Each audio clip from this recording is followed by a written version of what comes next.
goes the voice activity.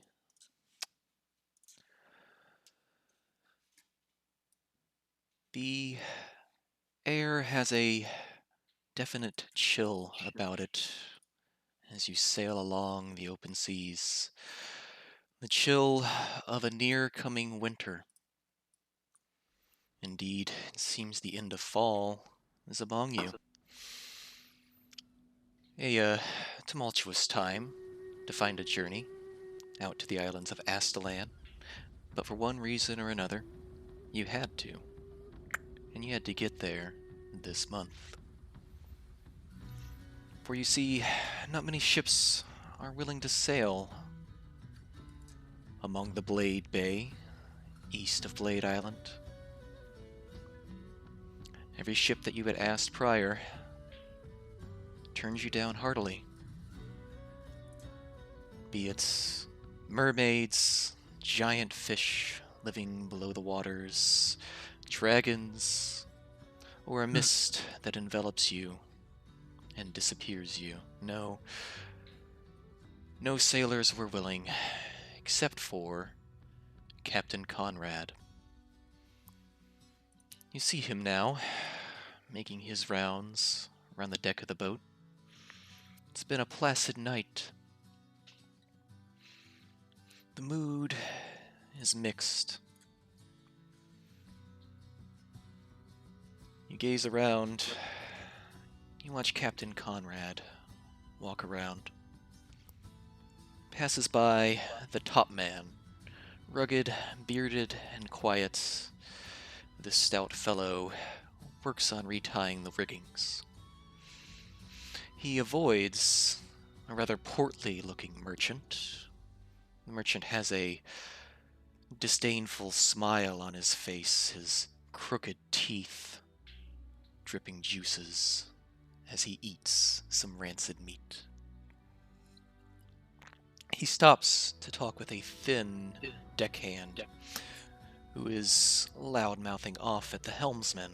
And the helmsman himself seems a little drunk, as most helmsmen tend to be, cursing up a storm as the deckhand talks to him. Towards the bow of the boat, you see one of the most beautiful women that you've ever seen in your life. She bears a placid expression upon her face and does not seem to be in any hurry. She is wearing robes of pure white. You see a couple of Aarakocra men towards the stern of the ship, trying to get below decks. The captain tells them that below decks is for crew only. They seem cold, and they are hugging each other and preening each other for warmth. Toward the side of the boat, isolated, you see a man carrying a writing book, mostly just sitting in the corner and scribbling on it.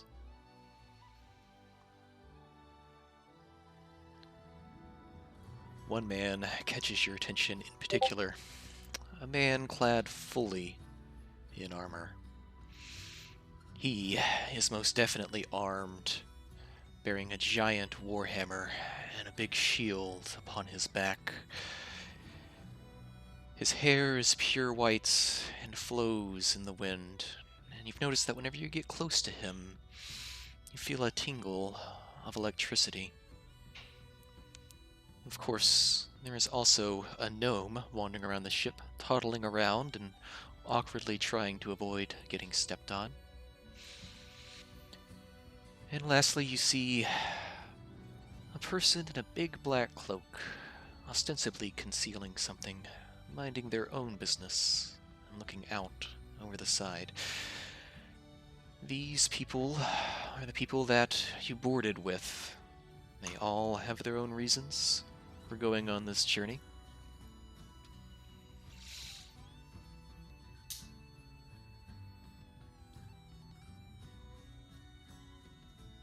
The captain comes up to you, Kristoff, and stands just outside of reach of your strange electricity field and gives you a thumbs up. Well, we're in the thick of it now. What did I tell you? Superstitious lot, sailors. Seems that way. Eh.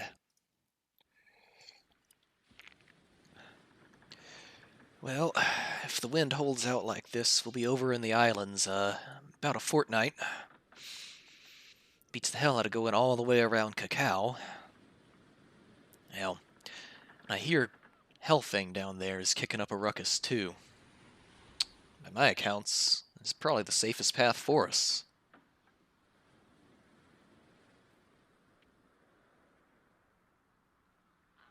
Well then, you're the captain. You know it better than I do. Huh. Wonder if I could cast gust of wind and just speed us on along.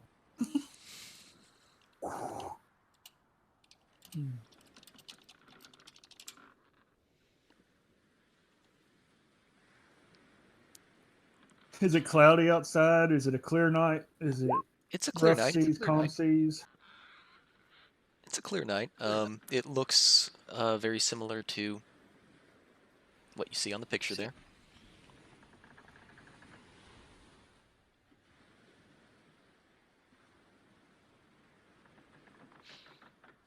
What do you got? Any ale on this ship?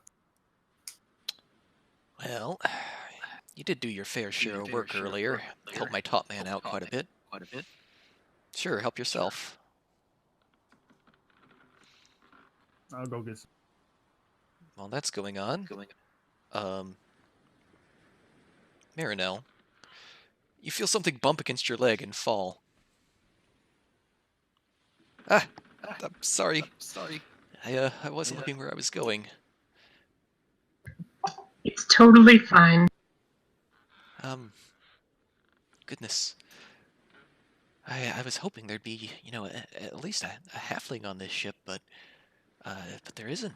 Most people don't seem to want to look down or give me any of the time of the day. It doesn't necessarily even look like I have my eyes open. Are you sleeping like that? Not that I'm aware of. Ah. Oh, goodness. Well, since you seem interested in at least talking with me, unlike the other tall ones, those robes. That's priestess garb, is it not? That is correct. So you're a priestess, then, of a white dragon. You're a very clever one, aren't you? Well, I've, haven't been living along the humans very long, but I've been studying on many of their beliefs. So, it's Asura, or is it Asma? I always forget.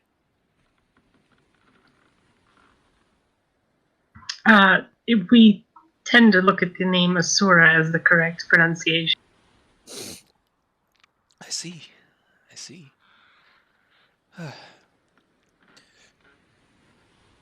Well, the captain was adamant that nothing would happen, but I get this strange feeling in my gut.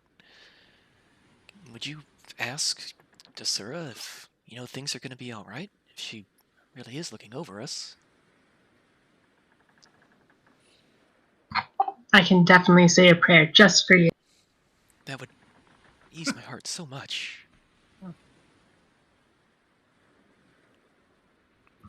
I guess I'd ask him if he wants to join in.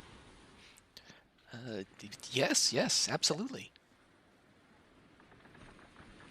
Then I'll go ahead and cast guidance on him. The tiny little prayer. Oh. Wow. Whatever you did put me at ease. I feel like I'm 4 foot tall. Thank you. So why are you headed to Astalan?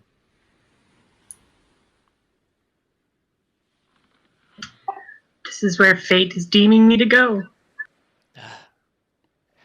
Yes, I wouldn't deign to understand the nature of a devout priestess like yourself, but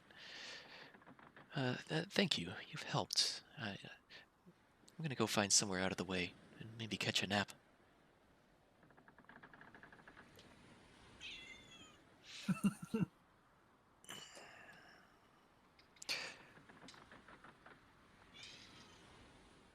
Things are pretty quiet. The helmsman and the deckhand have stopped yelling at each other for a moment. And you are treated with the pleasant sound of waves and the creaking of the ship.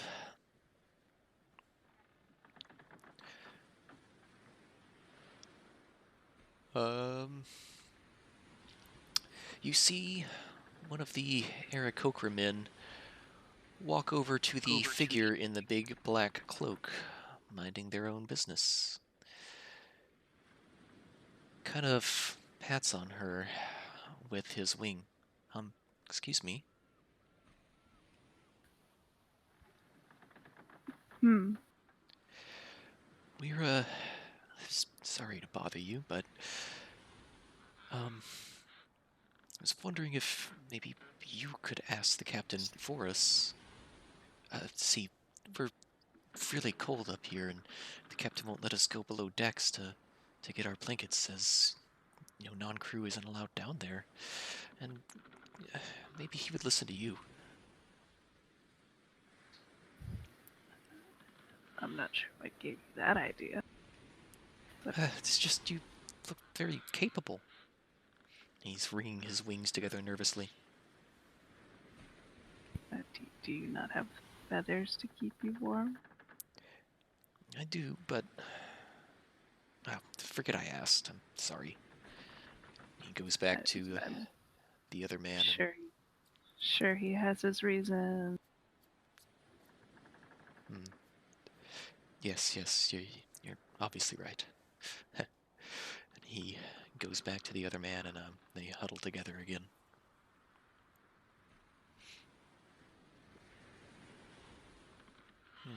Kristoff, you are approached by the very stinky fellow. The merchant? Yes, the merchant.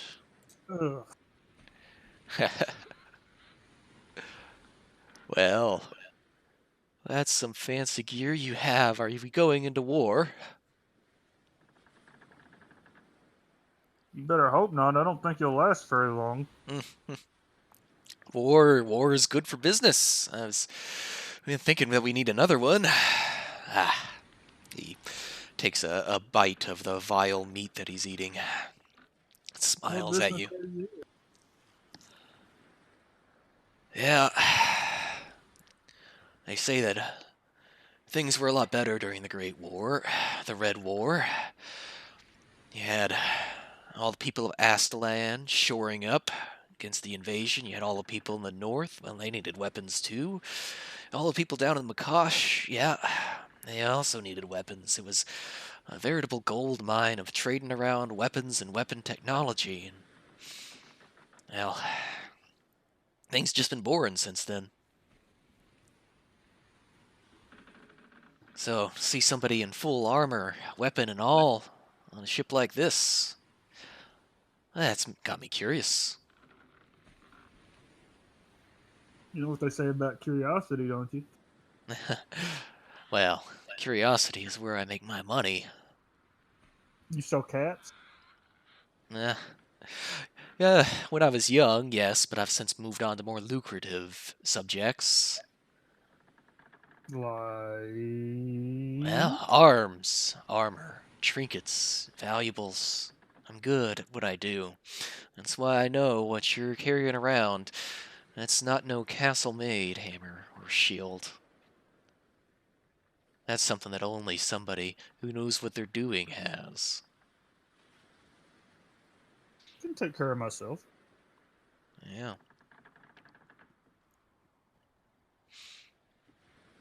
So why are you headed to Astalan, then? Off to fight some secret war? No, I'm just looking for something. Looking for what? He gets really uncomfortably close to you. I'll know it when I find it, and I'm just going to touch him on the shoulder. like put my hand on his shoulder, but I'm gonna hit him with one of these things right here. Okay. You give him a buzz, and yeah, you zap him real good. He reels back, and he's kind of like, everybody on the boat kind of turns their attention to the loud pop of electricity as it travels through this portly gentleman, and he goes several paces back. His hair all stands on end, and he's smoking a bit, and he's just kind of like flubbering for words. He's like, that's Captain. He just assaulted me. And Captain Grabbed him by Conrad the shoulder. Captain Conrad laughs. You were assaulting everybody with your breath. Go sit down and stop bothering him. As he walks away, I can just like do my fingers and just like little lightning flickers on him, like bzzz, as he's walking away. Annoying.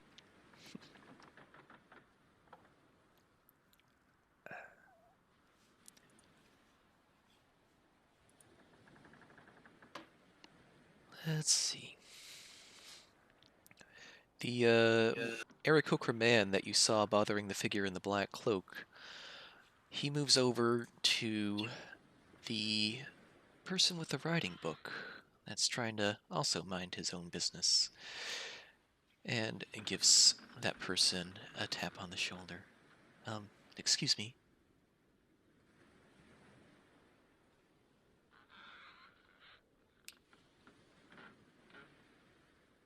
Sensing that he's being ignored, the Aarakocra sheepishly returns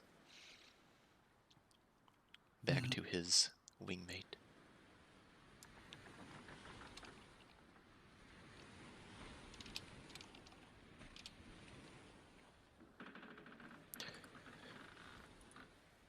The man writing in the book. What color are these Aarakocras? They look. What was Lucy? Lucy was owlish, right? Like brown? Just Black, black. like a raven. Black like a raven. Yeah, they're black like ravens. They're from Blade Island. I think it was we had the ones to the south where like owls and like eagles. Mm-hmm. Okay. You do see that the man writing in the book did turn his attention to the Aarakocra, but said nothing, kind of shrugged, and returned back to writing.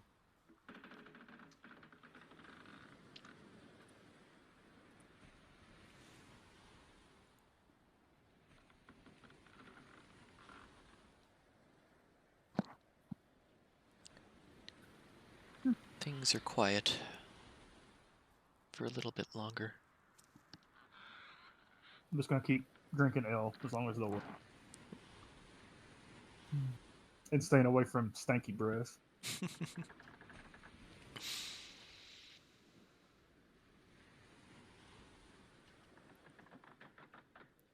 The deckhand and the helmsman start going back at it. They start singing. They start singing about mermaids. It's not much of a melody, considering the amount that the helmsman has imbibed at this point. You can make out the lyrics. They talk of the mermaids near Babol.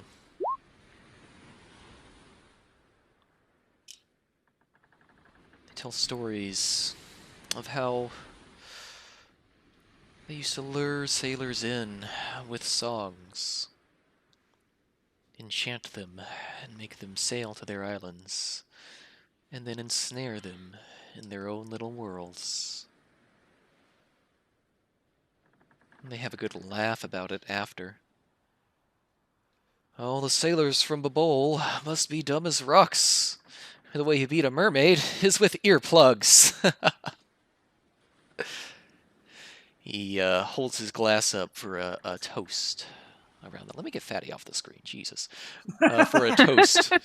Yeah, he was chilling up there for too long. Sorry about that. He was stunned. They raise their glass for a toast around the deck, met with, meager acceptance.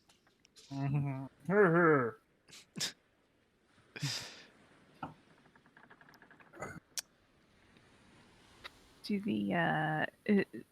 Does everyone have drinks around the deck? No, Or it's just a few people. just a few people.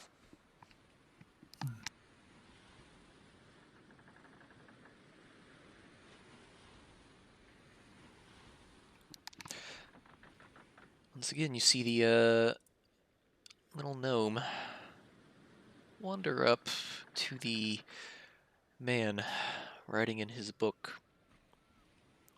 And you see him glance around with two eyes, then open up his third eye and try peeking at what the man is writing.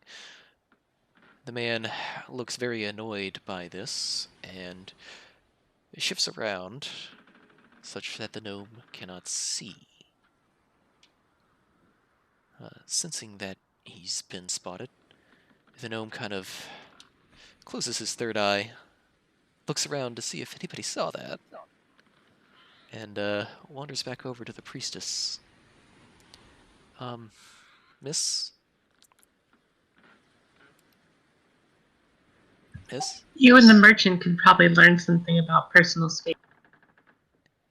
Yeah, you're right, He did get zapped pretty good. I'm just wondering why didn't the armored man get in trouble for doing that? That's assault, isn't it? Have you been on a ship before? No, this is my first time. Oh, there's a special kind of law that tends to exist on the waves. I mean, I guess that makes sense. Law enforcers and whatnot, they can't get out here in time, right? No, a captain is like a tiny king, and this is his kingdom. Captain seems rather bravado about all this.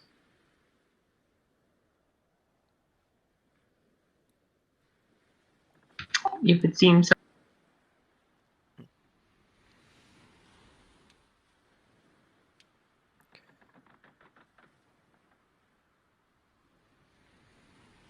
The captain's voice finally bellows out. All right. Non-crew members, you can go below decks and get your sleep.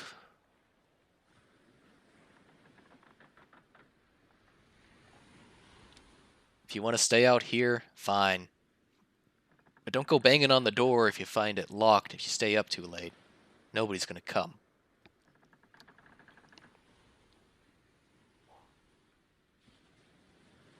With that, the captain heads below decks. Is somebody staying up manning the ship?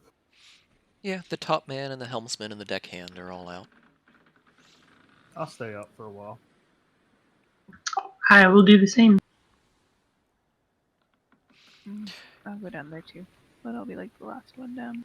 The man with the book closes his writing book and follows everybody else in. The gnome goes in.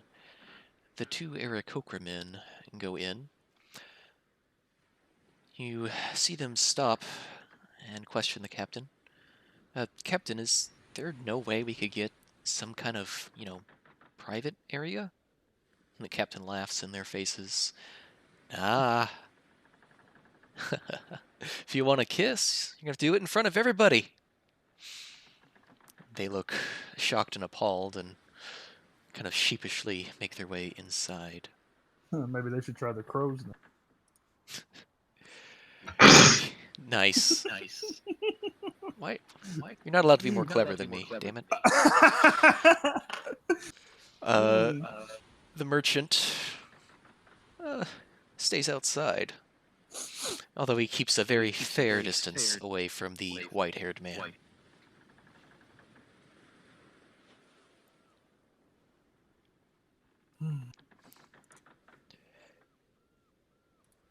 The top man and the helmsman, they don't seem to have that much of a rapport.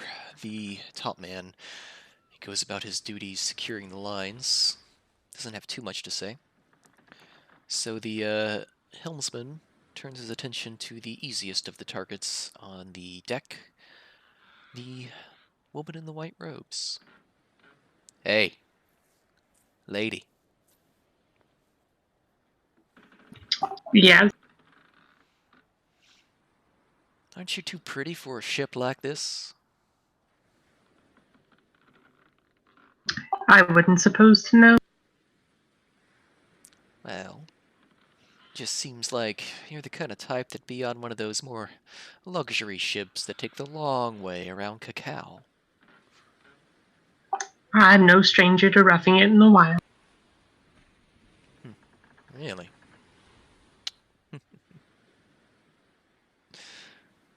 Well, this is roughing it. Merchant boy there. You can thank him for this sailing out at all, really. Why is that? Well, he paid us a very plump sum of money to get his fat ass to Crescent as fast as possible.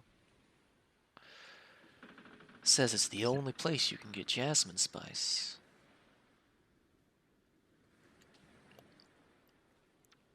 I suppose it was worth his time then. Well, that's the strange thing. If he's just a merchant, just him, that makes sense. Just tagging along with us, using our cargo, paying us plump sums of cash for his journey. But he said, let some passengers on. And we said, how much is that worth for you? And he plopped down another fat sack of gold. It's real curious. But I wouldn't trust him as far as I could throw him. And, you've seen him. That's not very far. He is rather poor.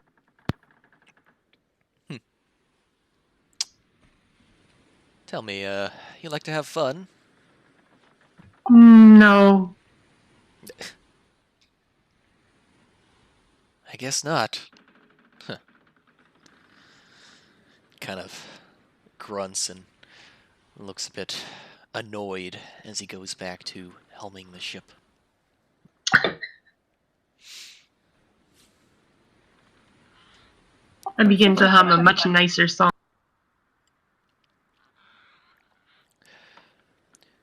You find that this priestess's melody is on point. Very beautiful, charming even.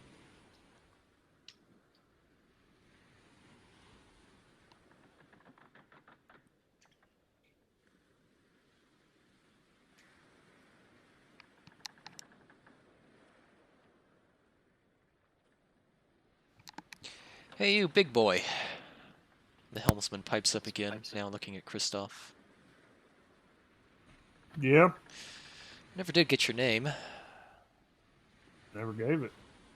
Yeah, I suppose that's fair. A lot of nameless folk on this ship. Gets boring Is up here, just trying to make small talk. Kristoff. Kristoff. I like it. Name's Christopher over here. Oh, kind of the same thing. Yeah. What made you want to hop on a harebrained voyage off the eastern lands? Searching for something. Yeah, I heard you tell the merchant that. Was hoping I could get a better answer. Don't really know what. Maybe when I find it, I'll know. You a godly man? Because it looks like we got a godly woman on ship. I almost choke on my ale as he says that. You could say that, but I don't think her and I will get along very well. Oh, yeah? Mm. Not a fan of the dragons, are you? Yeah, no, not at all. Yeah. Yeah. I read those holy texts. To me, it seems like the dragons caused more problems than they created or solved. Always coming down and thinking they knew what was best for us, and changing things and telling us to do things. And sometimes people believe it's so hard they start a war over it. People ain't soon to forget that one. You ever wonder why they live in the sky? No, I just figured that was a thing the gods did. You ever think maybe something chased them off of the Terria? What would a Something god be scared of? a true god,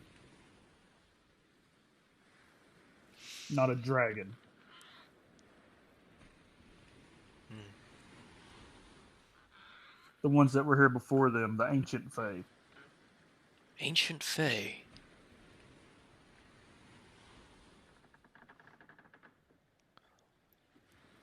That's what happens when you get like elves and gnomes and such, right? Way before that. The helmsman, drunk as he is, seems genuinely curious. You take a closer look at his face, and it looks like there's a cutting slice about him. Ancient Fae. The size of a mountain. The size of mountains.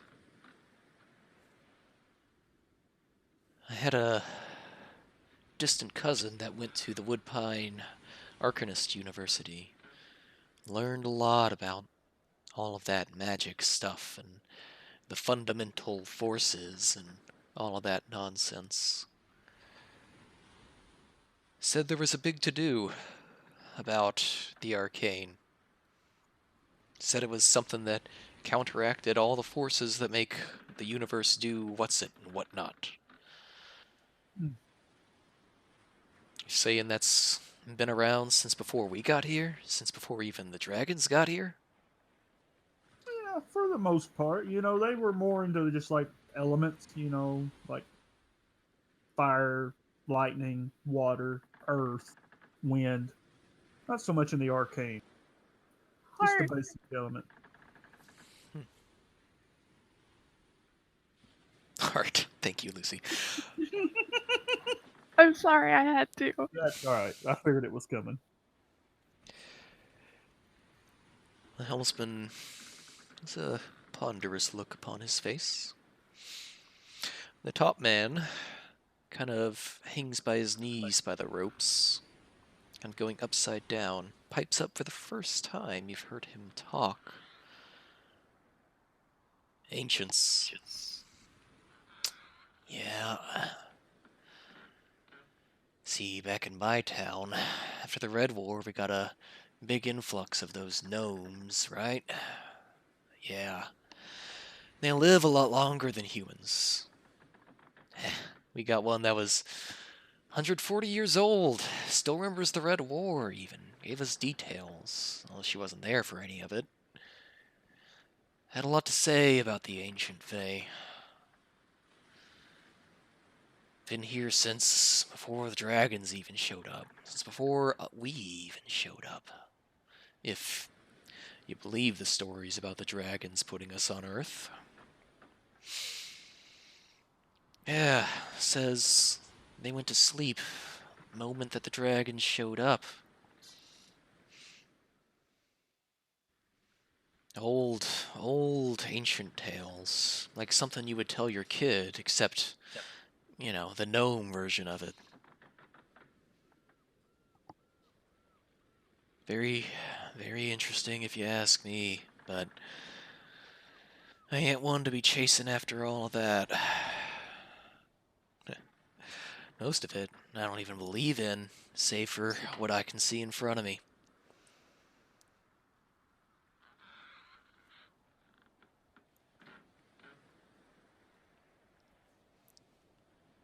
I don't really have anything I could do in front of him. without hurting him. Well, we got a fortnight left of this. It's good wind, good skies, good sea. Yep, we're gonna get to Crescent about 1/4 the time any of those luxury ships down south will take you. The moment those words leave his mouth, you hear a loud bump, and the ship kind of stutters. I need the 2 of you that are up on deck to make dexterity saves. I'm not near the edge of the boat. You see the priestess with the white robes fall down onto the deck as the ship shudders to a stop. You see the man with the armor manage to keep his footing. The helmsman starts cursing up a storm again, and the top man quickly hops back down. He immediately springs into action and points at the priestess on the ground. You, get below decks. You, he points to Kristoff. Go on the starboard side. Look over the edge. That's that side. He Right. points to the opposite side. It's the right side, isn't it? It is. Okay. Yeah, I know ship stuff. He had to translate it for the layman. You see the top man open the door to below decks, but already Captain Conrad has come out. Those of you that went below decks, that's Lucy, I believe, you feel a shudder, and suddenly the boat stops, rousing you from your slumber. Kind of stand up, but stand up. I still. Do I see anyone else down below with me? Because it's kind of a common area. Yes, so the 2 Aarakocra men, the man with the writing journal has stood up and is looking around in confusion. You see the gnome has fallen out of his bed and quickly runs off to a corner to cower.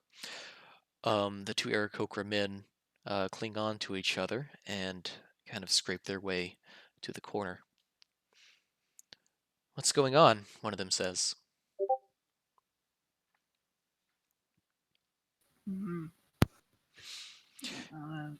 And I'll make my way up. You make your way up, but the man with the book storms upstairs just in front of you.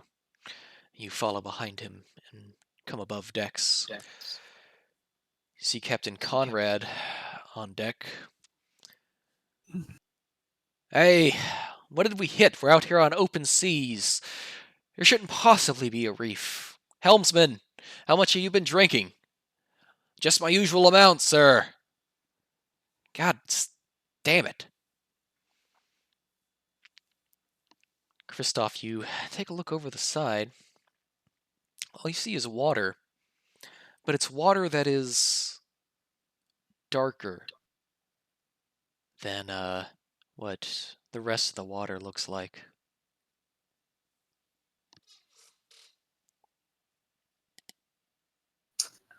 This is gonna sound really crazy. Just throwing it out there before I say it.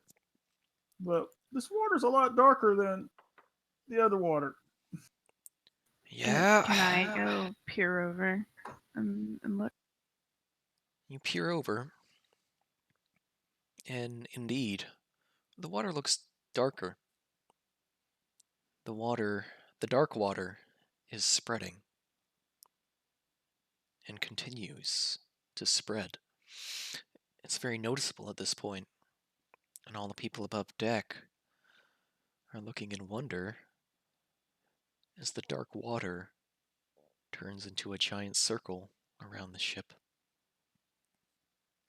I'd like to cast the light cantrip and see if it'll help them see over the side of the boat. Okay. You see the woman in white pick up an object, a dice that some of the deck people were playing with, and light it up. There's now more illumination over the dark water. And what you see when you look down are figures, humanoid figures, except for the bottom. They appear to have human features at the top, but at the waist it turns into scales and a fish-like tail. They are naked, and they swim in great circles around the ship, enveloping it, increasing the circumference of the dark water. All of a sudden, the ship gives another lurch. You see a vortex start to form in the water. Captain Conrad rushes to the helm, pushing the helmsman off and trying to grab the rudder as the ship gets caught in this vortex. Make dexterity saves. Everybody on board the deck. So that's this NPC. Oh well. We're gonna use this awesome fighter feat. We're gonna re-roll that saving. I love the 0. Oh my I god. love the My 0. God, I'm re-rolling mine. Hold on. That's better. Jesus. People.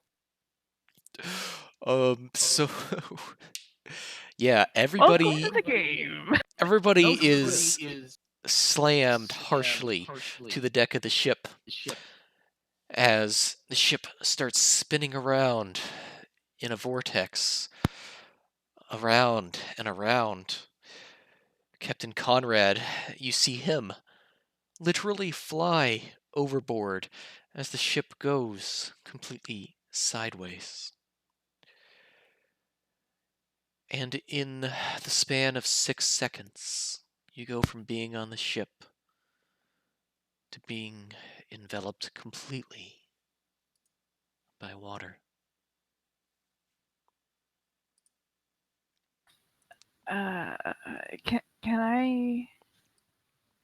Once we're in the water, can I go? I want to make sure that the door is open that went down below. Make a athletics check.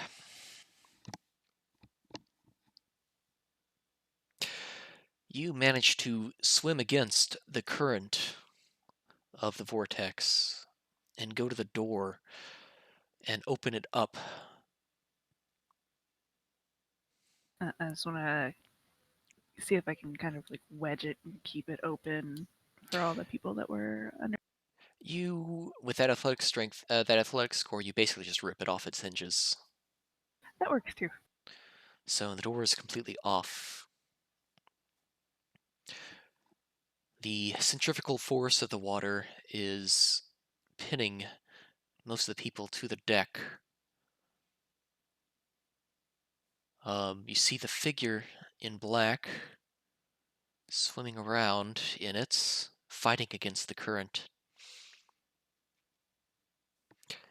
Looking below decks, Lucy, you see that there are people trying to get out, the gnome and the 2 Eric Okerman. Am I in the water? You are. You can make an How athletics. big, how big's this vortex? It's a fucking serious vortex. Bigger than the ship, right? Bigger than the Is it ship. bigger than 300 feet across? I'd say it's like it's about 300 feet across. Okay, well, let's try this. Like, fuck this, and I'm going to cast Control Water, and I'm going to redirect flow and cause it to spin back the other direction to kind of slow it down a little bit. Woof. Look at all. Nice. Okay. Cool. Very cool. So you do manage to get control of the vortex. You see the man in the armor kind of hold his arms out as if he was willing the vortex himself. And indeed, you feel the currents slow and start to come to a more manageable current. You find that you can swim around easier, though with how much the ship has been shaken up, and at this point the ship is entirely underwater, you're not sure which way is up. Your only reference point is the ship. Can I, as the water slows, I want to go down below and start pushing people out the door, at least swimming over to them and kind of pushing them at least that. Because I imagine the bird people probably can't swim very well. I'll go for them first.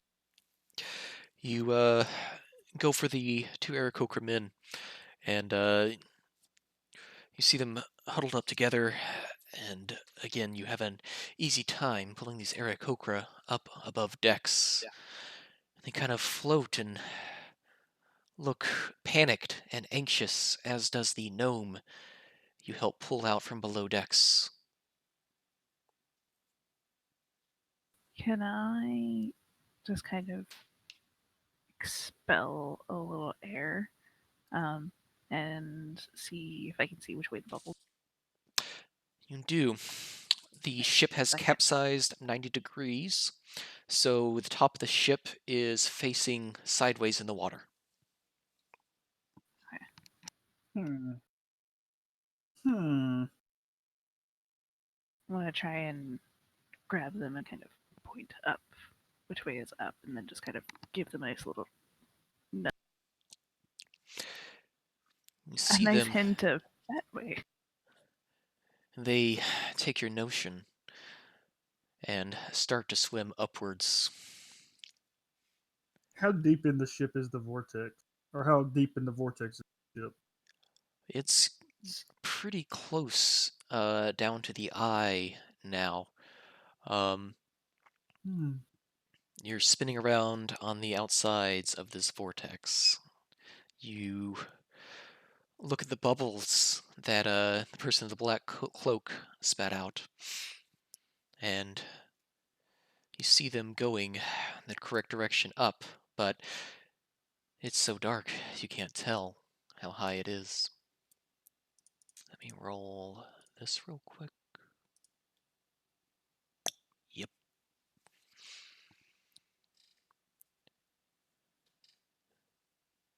You see the Aarakocra, the rest of the crew, and the gnome start swimming upwards.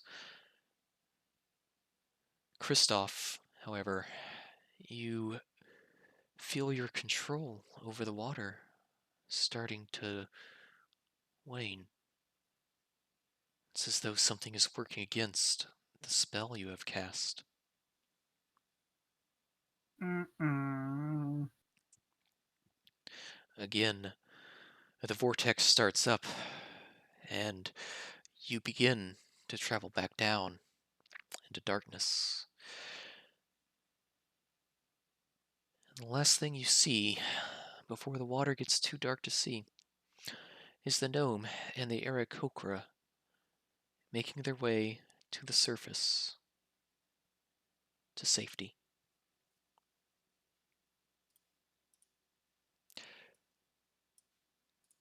When you awaken, you have no idea how much time has passed.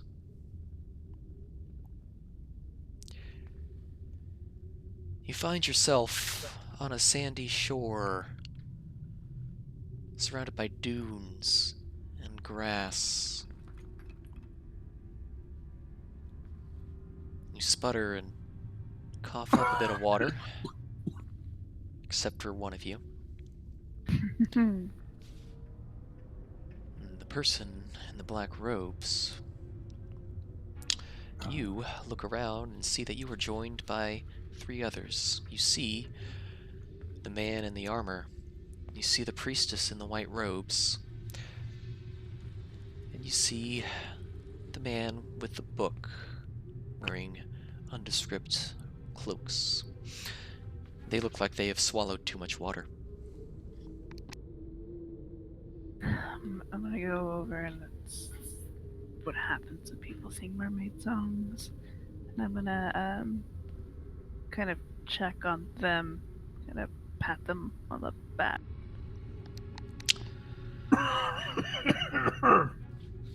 Breathe, breathe. Kind of get a nice heavy hit on the big ones.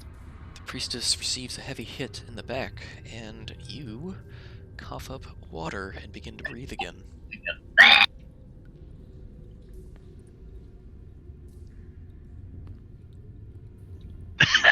Should really learn to swim better. What's what? I'm just gonna. The guy with the book, is he still there? Yeah, the guy with the book is there. He is, looks like he swallowed too much water again. I'll go over and kind of pound on his chest, and try and get him to cough. He again spits up a bunch of water.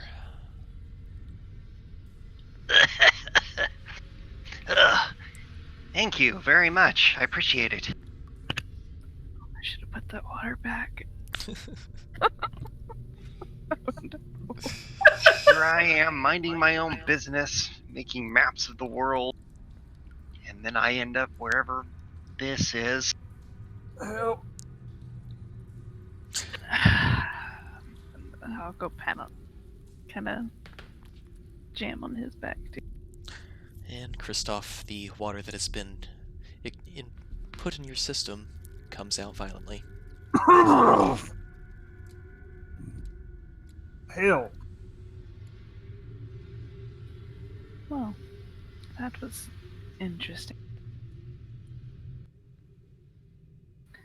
Mermaids are not to be trifled with.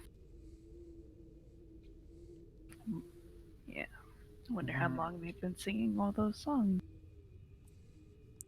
Well, where are we?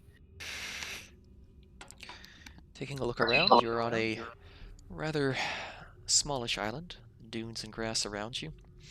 Off in the distance you can see a light. These are the only things you can make out.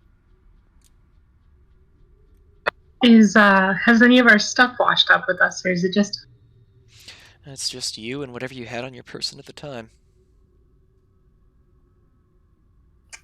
Well, that's good. At least nothing important was lost. Who are you people?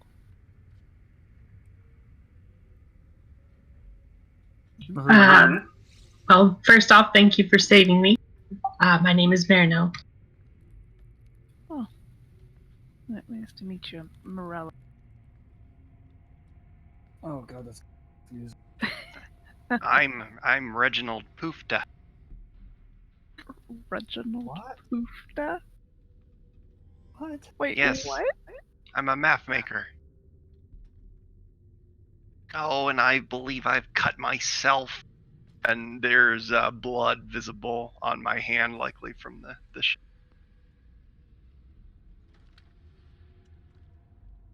I think you'll be alright, little one. I mean, how big is Reginald? He's pretty skinny guy, pretty small. He's human, though? Yes. I think you'll be alright there, Pretty fella. lanky. Tall, probably like 6 feet tall. Cool. Reginald Poofta. Oh my god, I'm sorry. I don't even know. My name's Kristoff.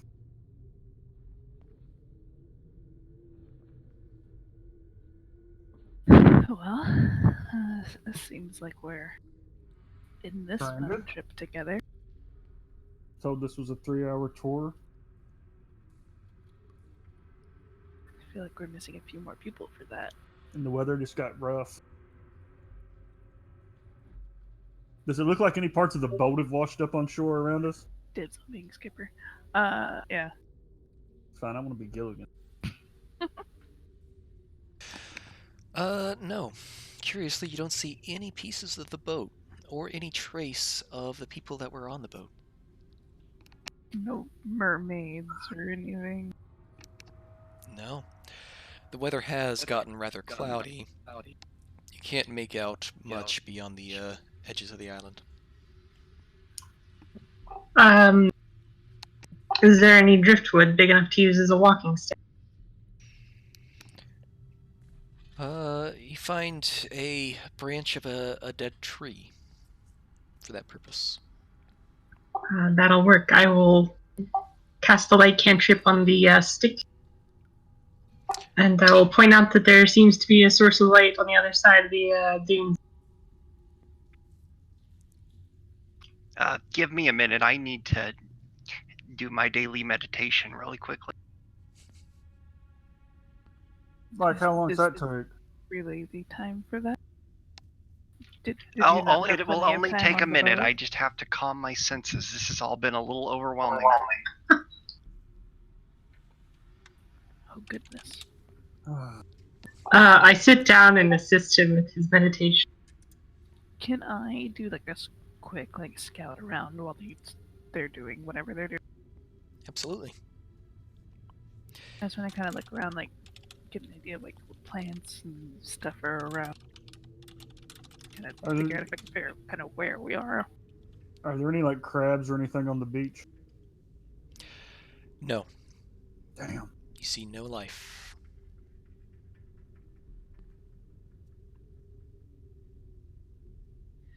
Sorry about that. I'm much calmer now.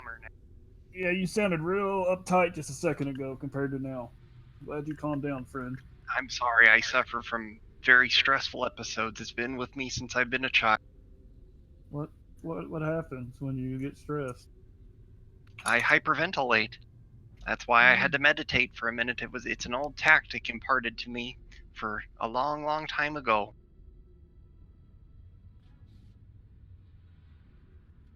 Good to know. It's for those with weak constitutions. Indeed, indeed. Ah.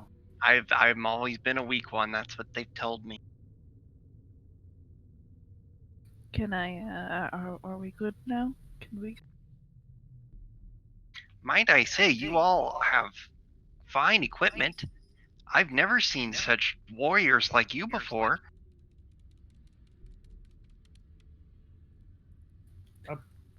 Very perceptive. Well, I mean, it isn't hard. Look at this fella.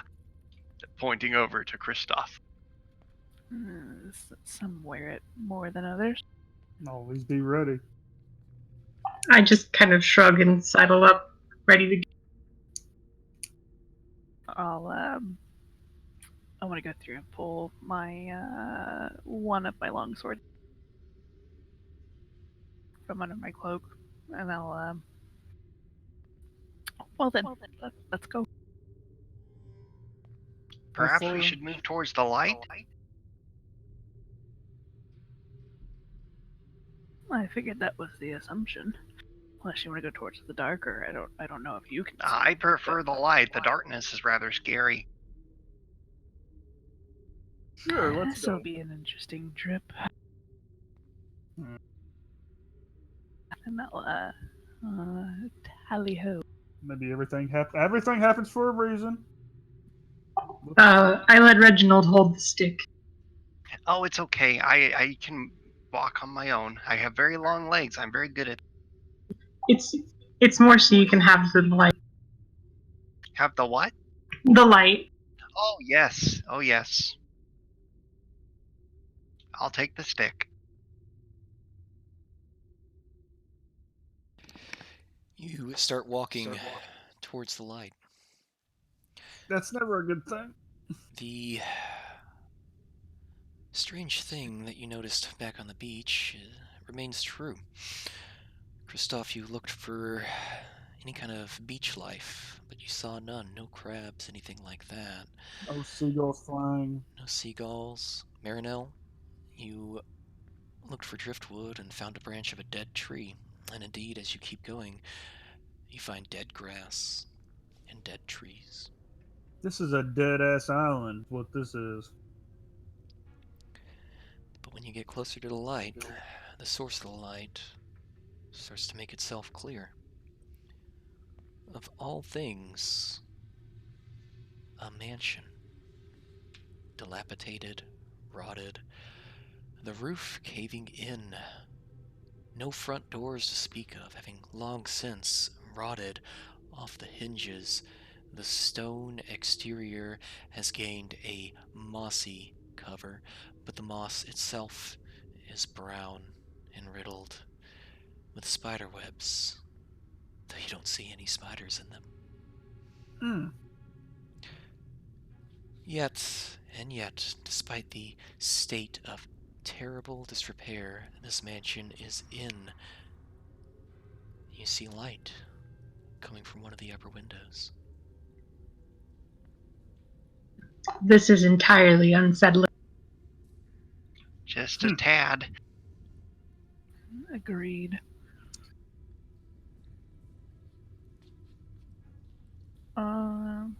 Can we tell like how long it's been or no? Just everything's just Roll, knowledge history, all of you.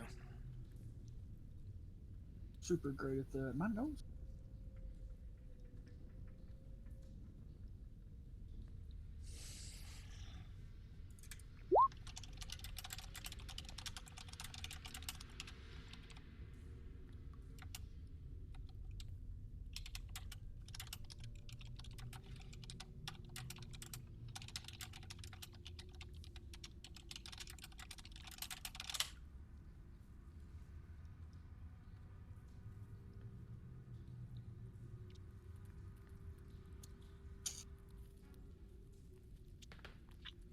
Looks like an old building to me.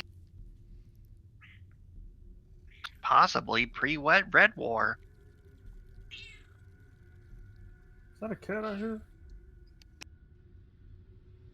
demon cat kill it. I would like to. Wait a minute, different Calypso. character. Well, Aren't you all a little terrified by this place? I know I am. well, it doesn't seem like we have much choice.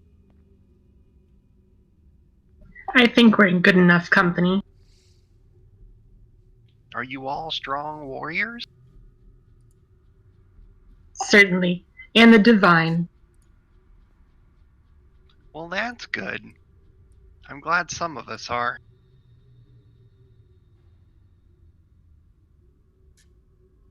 I mean, God, you remind me of my cousin. It's so I love it. I mean, I don't mean to be rude, but I mean, she is obviously a cleric. He has a warhammer, and I have this. What do you, What do I have? other than make maps? Do you just make maps? Do you not have like a dagger or anything? I'm fairly skilled at trigonometry. I Wait, are you know just Tyler? all about the hypotenuse. I don't know what a hypotenuse creature is, but I'm sure that's wonderful. This is gonna be fun. I will huddle behind you for protection. I'll do my best. You seem like a sturdy person. I'm not sure what you mean by sturdy. I did trip, but it's fine. Let's go, and I'll go.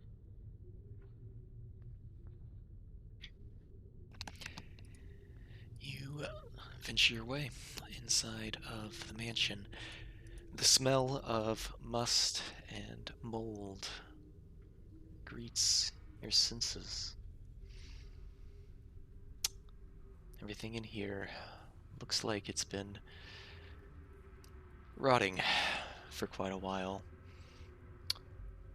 All of the tapestries seem ripped and torn. You can't even make out who they might have belonged to, what faction. The carpets on the floor, similarly mildewed and molded. See a staircase leading up. You see a doorway below the staircase, but that's been blocked by Debris. Very heavy debris.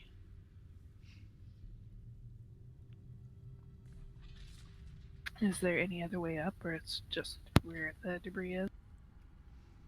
The stairs go up, and that doorway looks open, but the door below the doorway up there looks blocked by debris.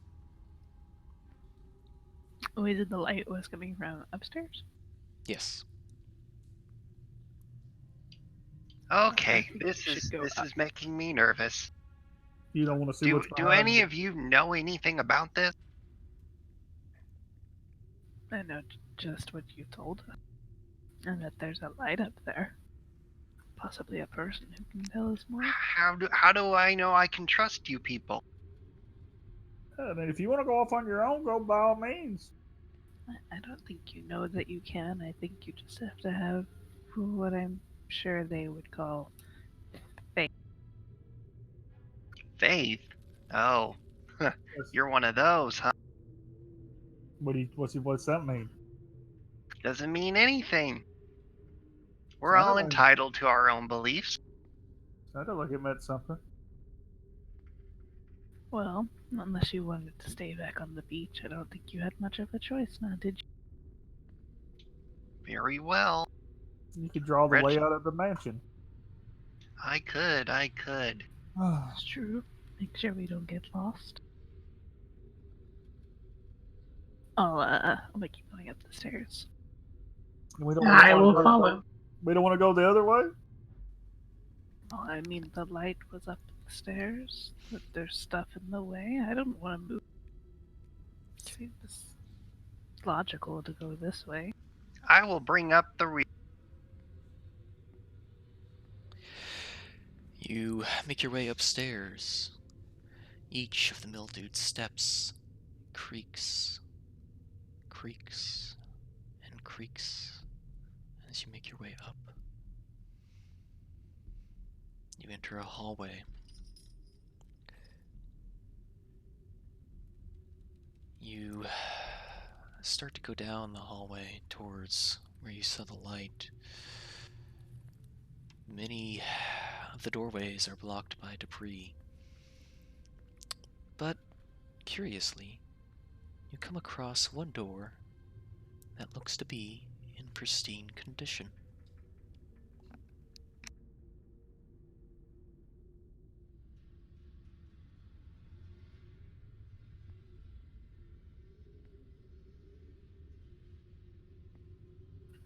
No, this should be unsettling. Can I take a moment to cast Detect Magic? You cast Detect Magic. Your senses are immediately overwhelmed. You are being buffeted by magic by every direction. It is incredibly overpowering. I take a second to squat down and relay that to the rest of. And it doesn't stop. Oh boy.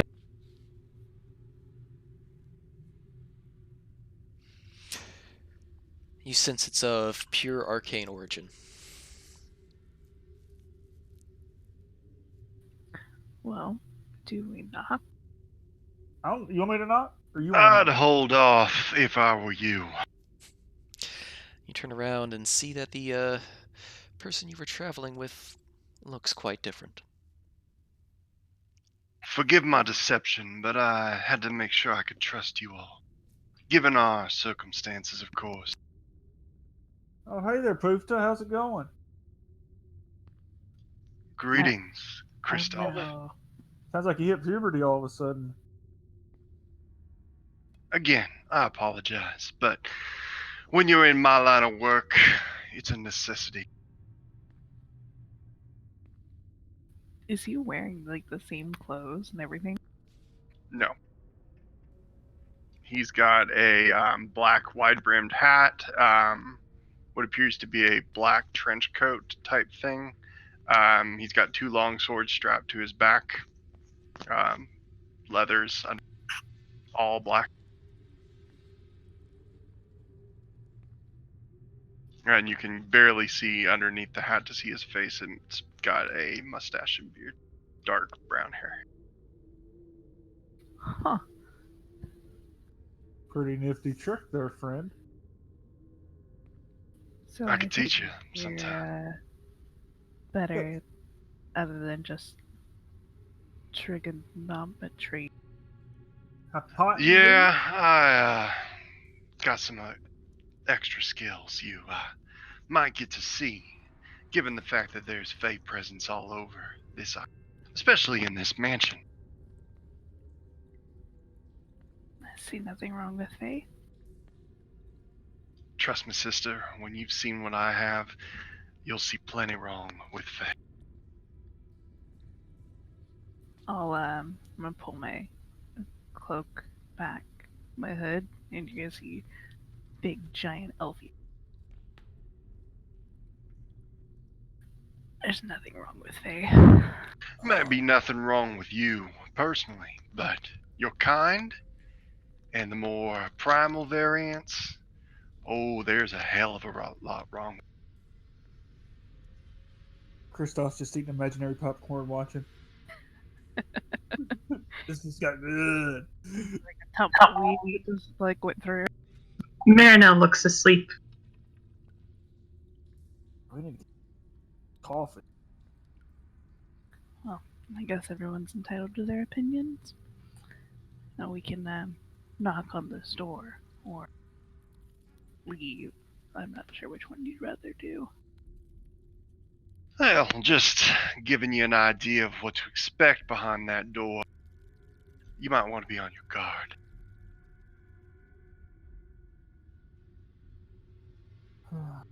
Because I was coming in here whether y'all wanted to or not. You see, that's what I do. So do you know where we are? I have no earthly clue. Why do you think I asked you? Well, fair enough. Well, you haven't been exactly forthcoming so far, so maybe you did know. Believe me, brother, I don't know where we are. I do know that this is a mansion pre-Red War. Obviously hasn't been very well maintained. And I do sense a massive Fae presence all over this island, and especially in this mansion. So you do well to keep your eye out and keep that big old warhammer of yours handy. I've got an even bigger one for when it's needed. Good to hear. I'm gonna knock on the door. Fuck it. You knock on the door and find that it was slightly ajar. Your knocking reveals an empty room. Something is strange about this room, though. It's not terribly diskept like the rest of the mansion is. You can see a bed in the corner, and see what appears to be a toy box. You look among the myriad shelves and see a bunch of toys, knickknacks, and collections. There is one thing in particular that catches your eye. A glowing arabesque sitting upon a small pedestal.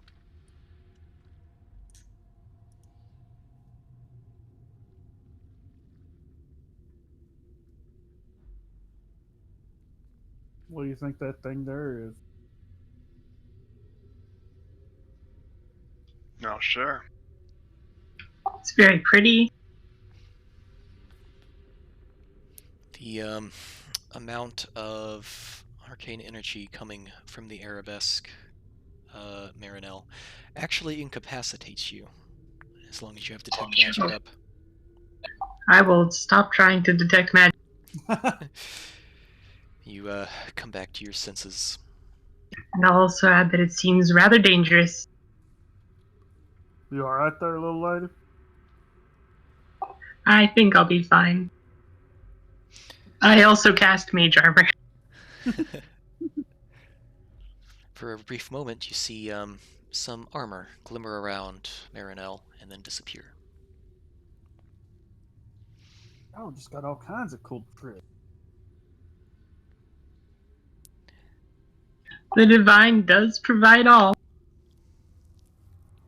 So they say. And without warning, the arabesque lifts off the table begins to play. The DM needs to pee. Be right back. Yay! So does Kristoff! Bio break. Even the Dr. Jekyll, Mr. Hyde shit over there. I don't know what you're talking about. It was great. I was like, oh. There's I a just part of me make that's my- sad that won't be joining us for the rest of the game. Well, we have to take him into town every once in a while, right? That's actually a really good idea for a character, though. I might have to use that.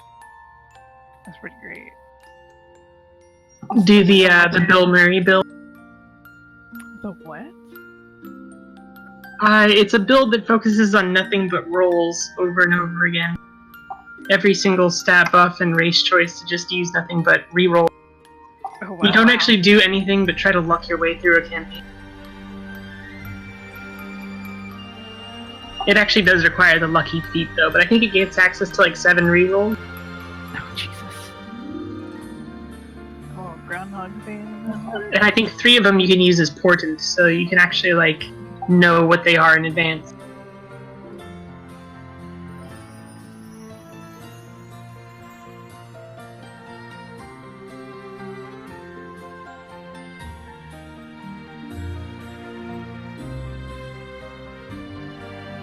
I do love me some Groundhog Day.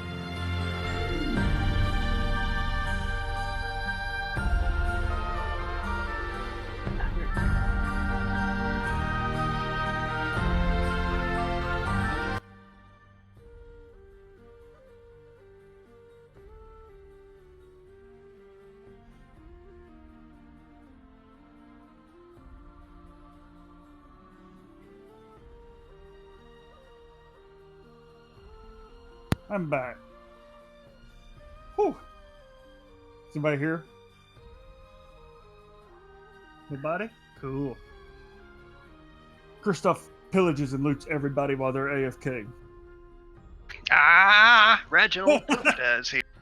Now that you're closer to Kristoff, you'll see he has a vertical scar that runs the length of his face across his left eye, which is solid white. But it's not like a cataract. Like if you look real close, it's almost like there's a little thunderstorm in his eye. A little lightning every once in a while. Like roaring clouds. Who all is here? I know It's just me and Reginald. Kristoff Reginald and Poofda reporting for duty. Kristoff What's your and real Reginald. name, Reginald? You'll know my name when you need to know it, and right now, you don't need to know it.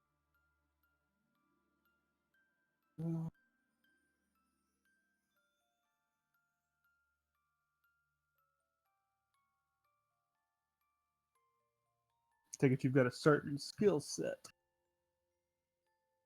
A particular set of skills. Yeah. Like Liam Neeson all of a sudden up in here.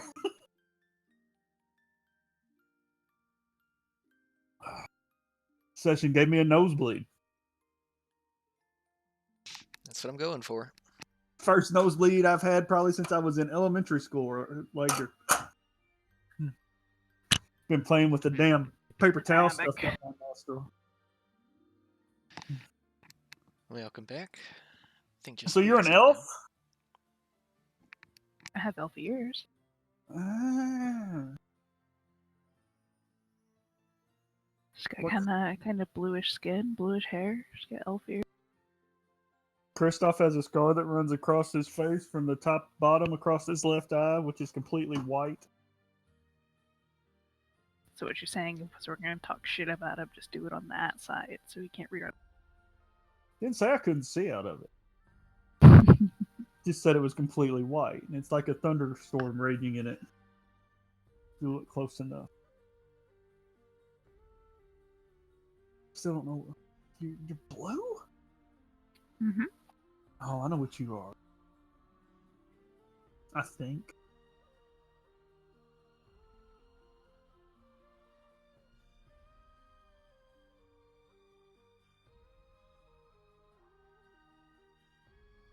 Y'all need to change your name so I can. I didn't know what her name was when I made mine. That's always like the last thing that I do because I'm really bad. How big's Morella?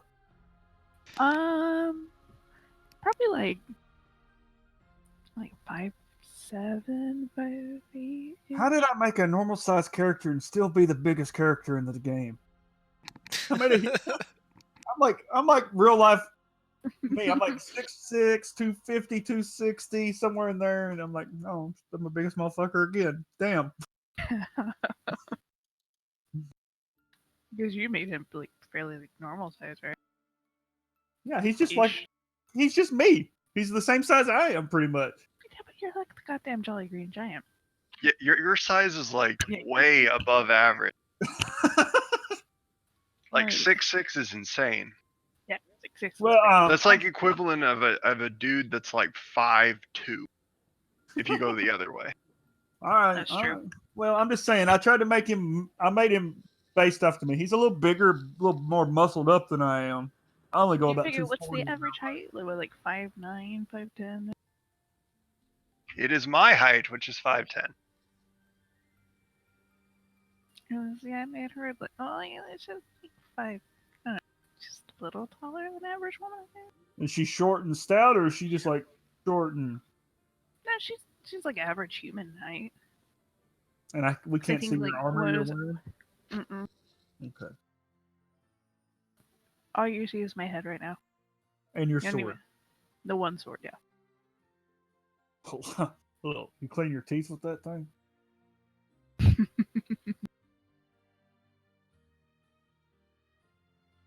Also, on a side tangent, what about Ryan Reynolds as Pikachu? Love it.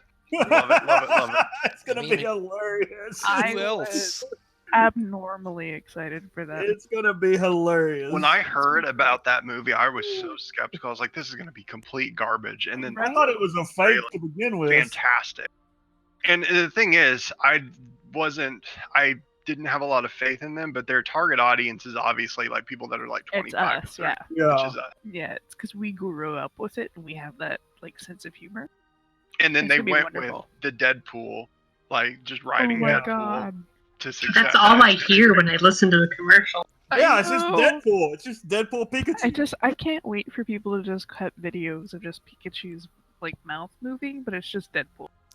I can't wait for It's gonna like be the amazing. wearing a Deadpool mask as Pikachu. Yeah, the Deadpool Pikachu. Or like he breaks the fifth wall and like knows he's not real. Yeah, that'd be He'll bring it up in the next Deadpool movie, and Deadpool. Oh, I'm sure. sure. Pikachu reference. I'm pretty sure that's why he took the role. Oh my god. Just so he can bring it up in Deadpool 3. The I mean, post- I'm still ridiculously disappointed that Danny Danny DeVito isn't DeVito? going to be Yeah. Detective. That one would have been good. I wanted that so bad. I saw someone cut a video of Danny DeVito's lines from It's Always Sunny over the trailer. It was great.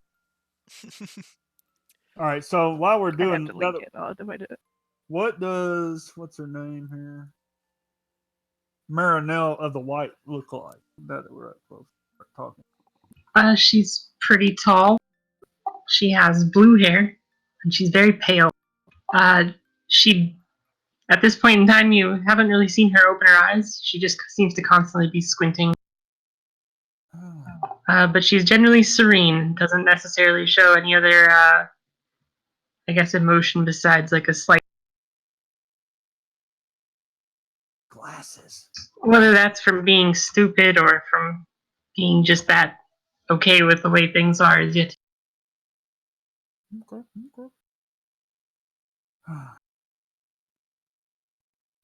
Next character, I'm rolling a freaking forest gnome. I would love that. Forest gnome barbarian druid. Barrett. So, the arabesque hovers above the pedestal and begins to play that haunting little melody that you heard. And as it plays, you hear the door close behind you, but then open back up slightly.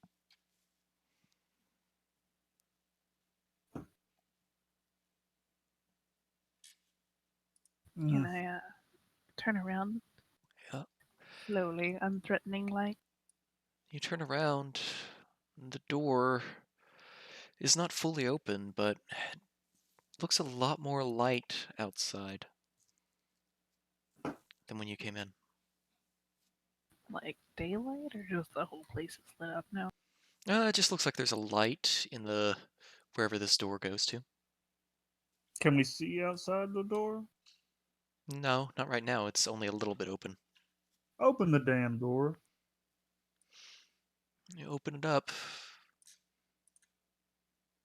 and what you see before you is a hallway that seems to twist in a spiral in front of you. The arabesque, its haunting tune, grows Welcome distorted. to the last show. Sorry, wrong clip. The haunted tune that it was playing starts to grow distorted, changing. And you see a man hovering in front of you.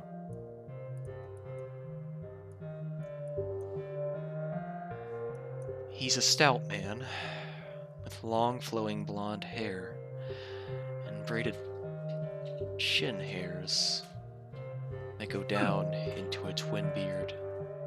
Never thought about that. He's transparent, floating in the middle of the hallway.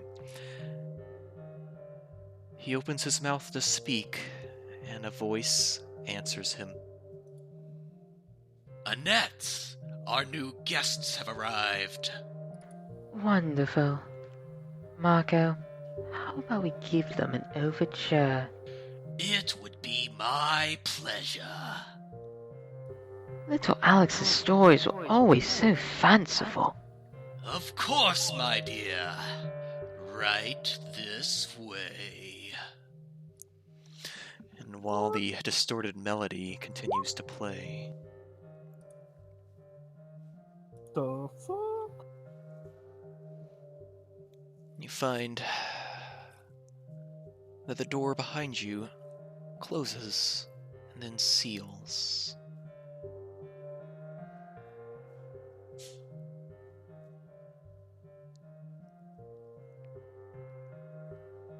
Huh. Well,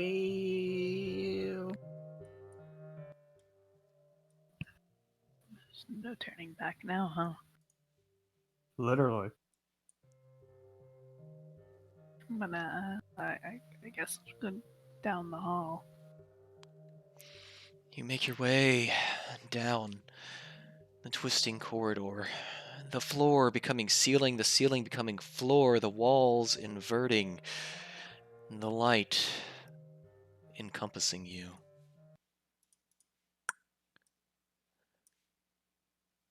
And the light clears. You smell burning wood. Oh shit. You are in a town. We're in California. We're in Malibu, guys. Run!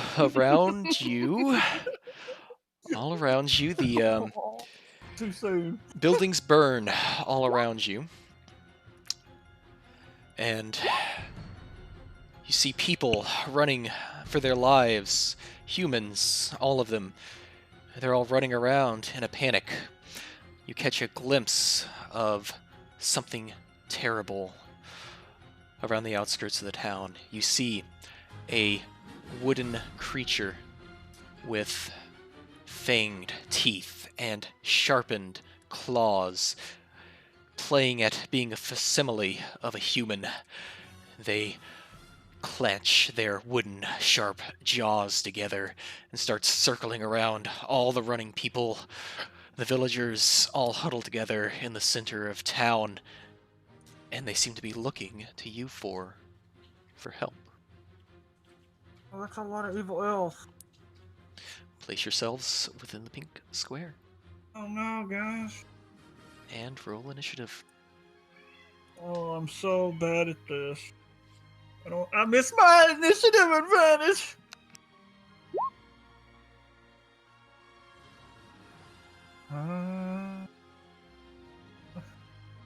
Hang on. Is this an ability check? This is not an ability check. Darn.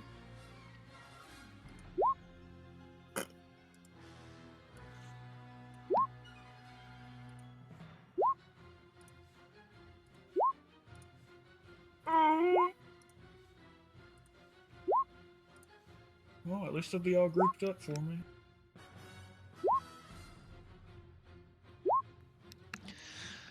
All right. Well, first off, we have Reginald.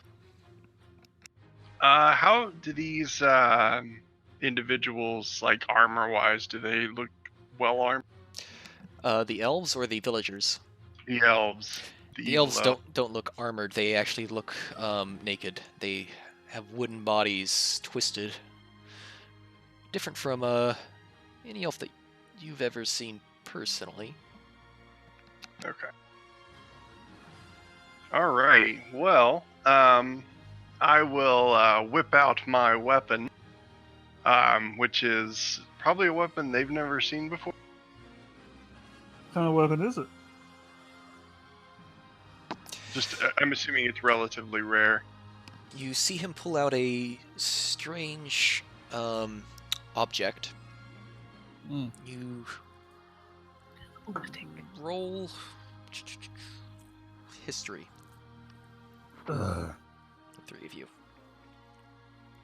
One of these days we'll get something. Oh, hey, not bad, not bad. I know my. We all know our weapons. Okay. Nope, you don't have any idea what that is. What the fuck is that thing? It looks to be there's something with a handle. It looks to be made relatively mostly of metal of some sort, and there appears to be a long tube at the end of it.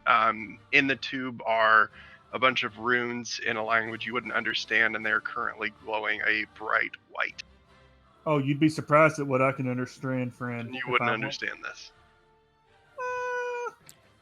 I might be able to if I do something. I would like to use my bonus action to Hunter's Mark.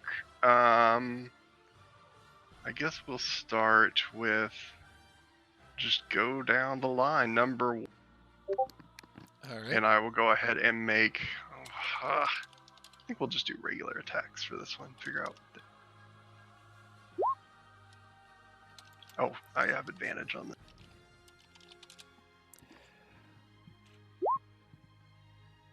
The 19 So it hit would've been anyway. Revolvers? You hear a loud bang come from the object that Reginald is holding. Pierces into the monster's shoulder, and it starts breathing ragged. It appears that you have just about slain it outright. Okay, and well, so the 12 damage is just from the gun. Mm-hmm. That's for my Crimson Right damage, which is rage. All right, you And see that it. is Hunter's Mark damage. Yep, the shot finds true, finding the monster's vitals, and it collapses. Okay. Next one, we'll move over to Evil Elf number 2. This is going to be a sharpshooter shot with advantage. Oh, that works. That also drops it outright. Okay, and then we'll move over to 3. This is going to be a regular. You won't have line of sight from there. Those brown squares are buildings, sorry. That's a Oh, fucking amazing roll, though. Jesus. well, I can move, right? In Yeah. between? Yeah. Then I'll just move here, and then, well, Yeah, that's can still I not... see number 7? That's a stretch. They have cover, but you fucking Okay. critter, so... That's more like it. Okay. Yeah, that's a really good shot. You hear another explosion from the object he's holding, and this monster kind of screams in pain. Okay, and then I still have the extra damage on top of it. Oh, the 6 and the 6 for the Hunter's Mark? Because this is my extra attack for the opening round, I get an extra D8. Dang. And then I get the extra D6 from my Crimson Red. Yeah, it drops.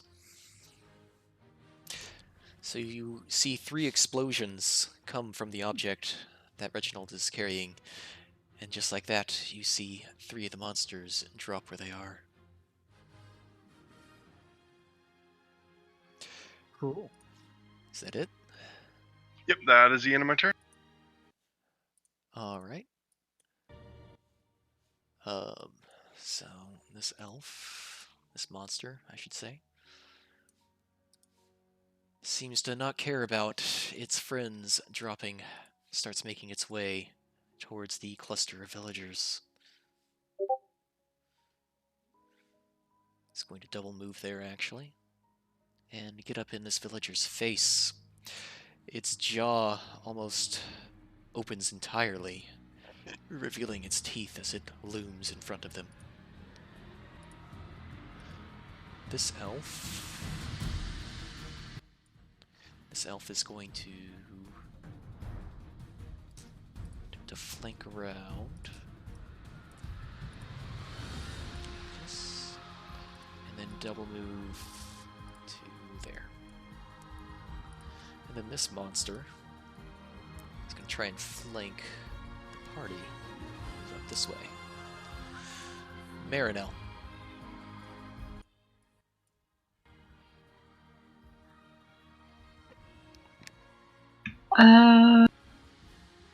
I'm gonna go ahead and twin spell guiding bolt at the evil elf 3 and 8. What was the second target? I missed it. That guy there. Okay.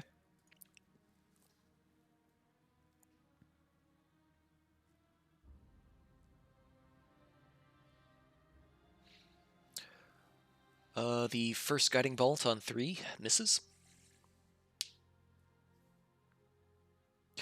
Yeah, that hits. So this monster is standing in front of all the villagers, snapping its jaws at them. You see Marinelle extend her hand, and from it comes a bolt of great light, similar to... I shouldn't say that. A bolt of great light careens around the villagers, smacks the monster in the chest, and sends it flying back into the wall of the building, where it collapses.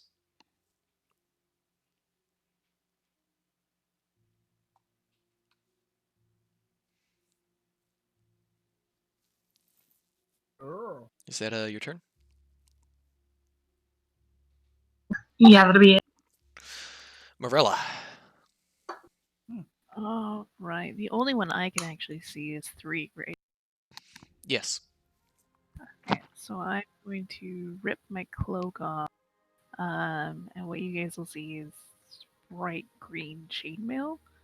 I'm gonna pull my trident off of my back and just chuck it straight at 3.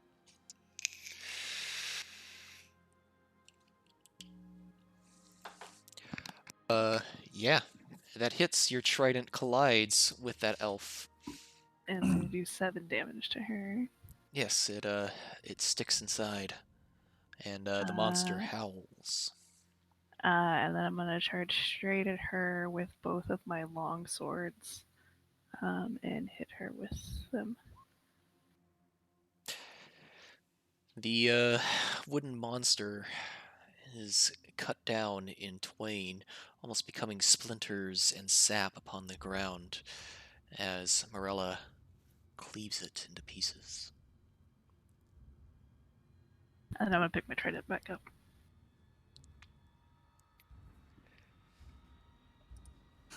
Alright, Christoph. Shit, I don't think I did do anything. I'm gonna mosey on down here. Like, what's going on? What y'all worried about?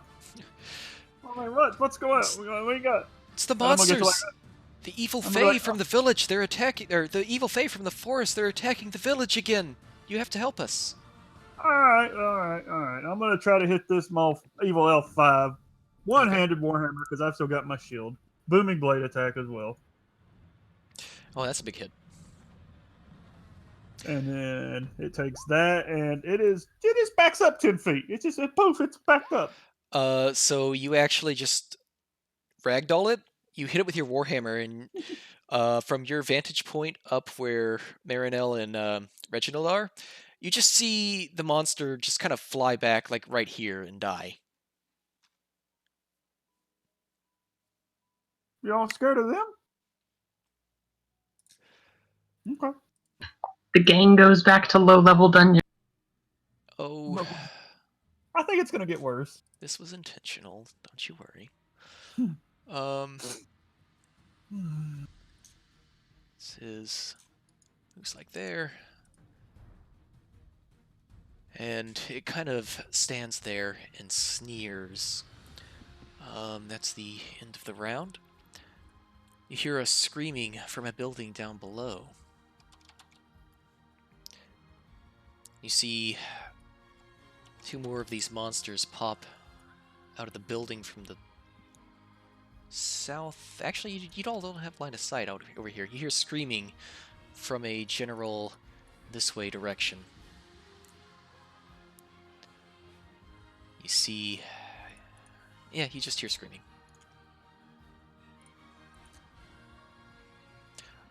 And we're on to Reginald. Okay. Let's move this way if I hear the screaming. 25, 30. So I can probably see the one, right? But I can't see the other one. Yeah, that would be correct. And I can see her too. Yes. Okay, so my first attack will be against number 5. And since that has not acted in combat yet, right? Number 5, correct. Okay, I would have advantage on this attack. Let's see. Yeah, we'll do. And I'll move my hunter's mark over to her. Or it. I'm assuming we can't tell gender. No, it just kind of... actually, Reginald, these look like depictions of elves from before the Red War era, when elves started coming out of the forest. Interesting. It's good to know. Like a very archaic depiction of what humans thought they looked like. Regardless, that does hit and drop the elf. Okay. Then I'll make my next attack at 4, and this will not be an advantage. Okay. 30 is absolutely going to hit. And is there extra damage on top of that? Yep. Yeah, there so is. it'll be my Crimson Right plus favorite enemy. You drop it. You hear more explosions from the object that he's holding. Marinelle. Oh right. So Reginald walked into view. You see that the elf that you shot was trying to carry away a villager, but you shot it dead on, and it drops the villager where it was standing. All right, Marinelle. I'm gonna go ahead and cast haste on my trident wielding. I believe that's you, Morella. Yes. And then I'm going to use my bonus action to suffuse myself definitely in some light as my definitely priest points convert into a level 1.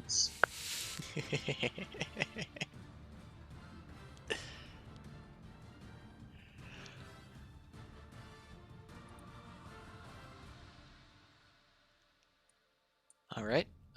Morella, it's your turn. Yes. All right. So I heard the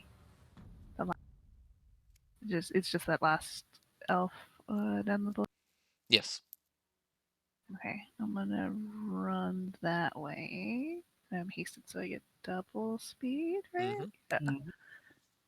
So I think it was to right about here.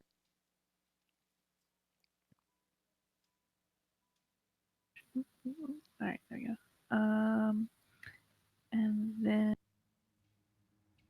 can I see her from there? You can. You do have line of sight.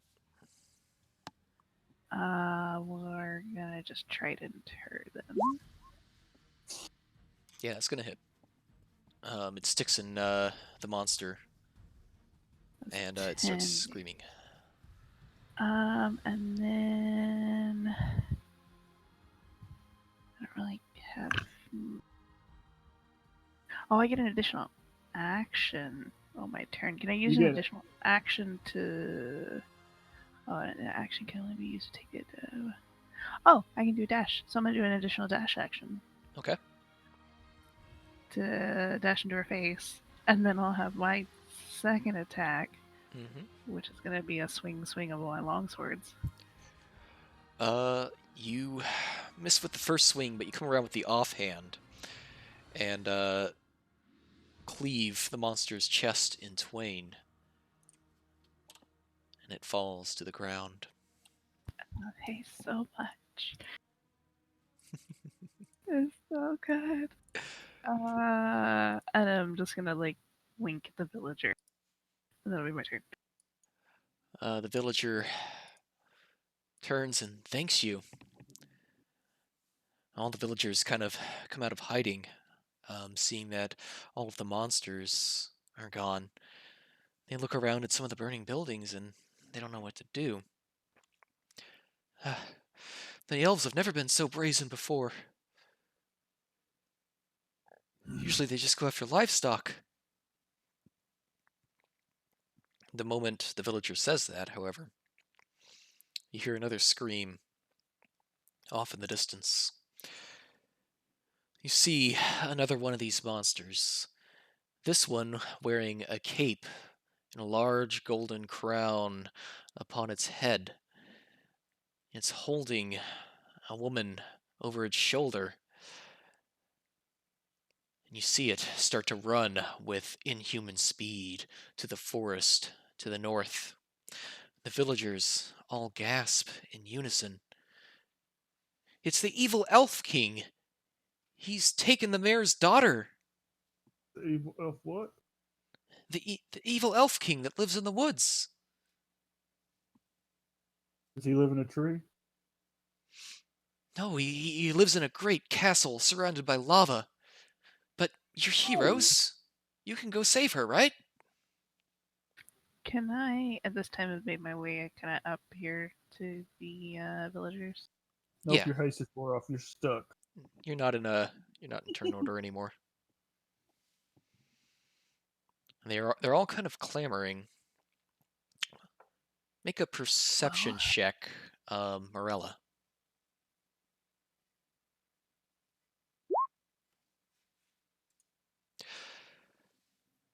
Amongst the clamoring of the villagers, some of it sounds kind of repetitive. It's almost like there's filler. Huh. Can I, as weird as this is, I want to take like the hilt of my sword and poke one of Ah! What did you do that for? no reason. Anyway, they've taken the mayor's daughter, the evil elf king. Roll a Yeah. insight. Humans, roll insight. Hey, that's me. Hey, I'm very good at this. Make sure I don't have anything. Not that good. Story sounds familiar to both of you. Bit archaic. It's an old familiar fable that involved the evil elf king. It was adapted from a pre-Red War era. Before the elves started coming out of the forest.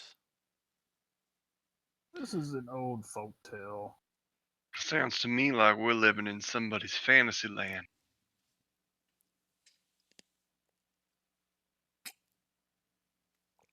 Seems like these people aren't very real, even if they are solid. I want to poke him again.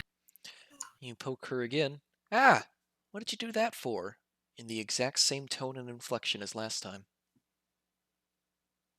Nope, they're just programmed by someone. Can I just want to just repetitively just kind of poke that Every like single at least 3 more times. It's the exact same inflection and tone every time she says it.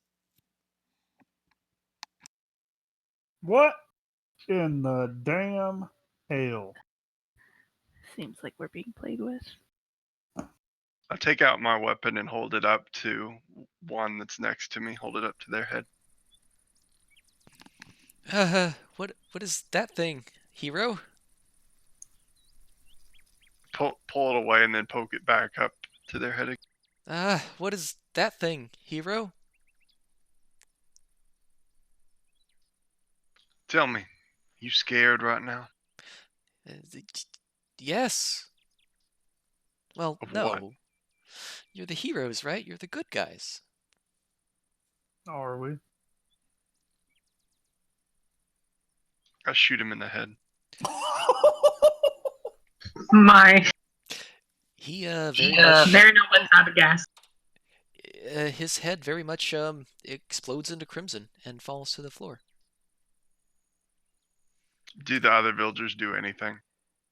They gasp. Oh no! Our friend has been slain. But What was they his don't. name? John. Kill another one and see if he's named John too. What's your name?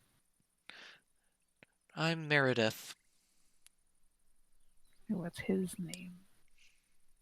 His name is uh uh John. Well, I want to look around the buildings. Is there anything like off or like different with the buildings themselves? Or actually, can I go open one of the buildings? They are on fire. Yeah. I mean, some of them are on fire, some of them haven't caught flame yet. You go inside one of the non-burning buildings, and it's got some pretty old stuff in here. Stuff that you'd say was pre-Red War. For instance, they still have torches inside, which is not great. No chimney, but more or less seems to be a faithful recreation of like a pre-Red War home.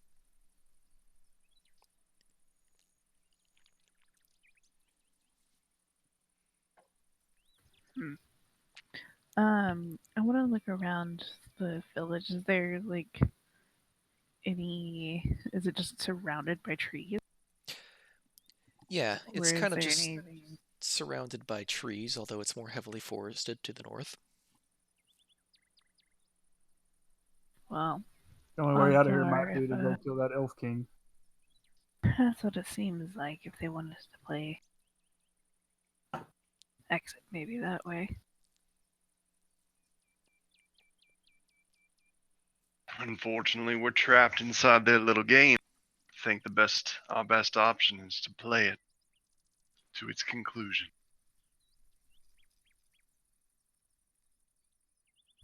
Well then, I'm gonna grab my cloak and put it back on and As you start heading north, 4 grand-looking steeds come upon you and look as though they're waiting for you to mount them.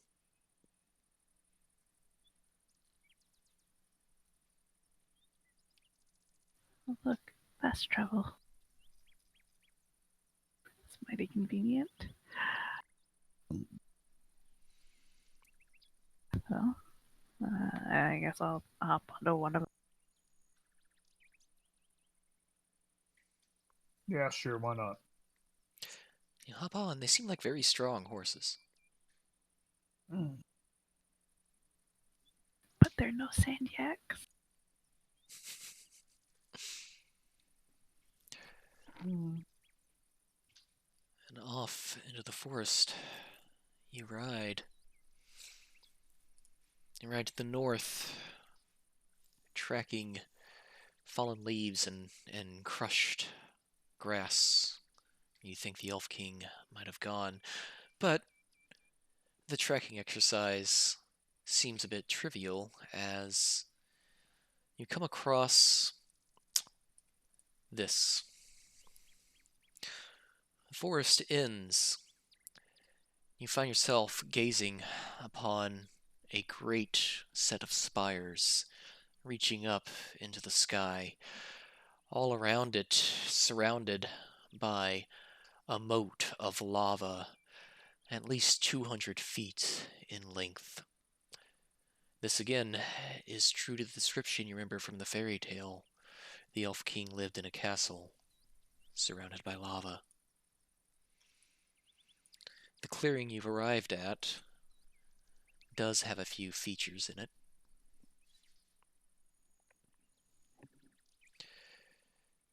You see trees. Curiously, you see 5 raised pedestals in this clearing. Right up against the lava pit, you see that 4 of them seem to be colored. Red, yellow, blue, and green. And in the center, you see an uncolored one. To the southwest, you see a gate barring in between impenetrable vegetation. And in front of the gate, you see a small owl statue with an inscription on it.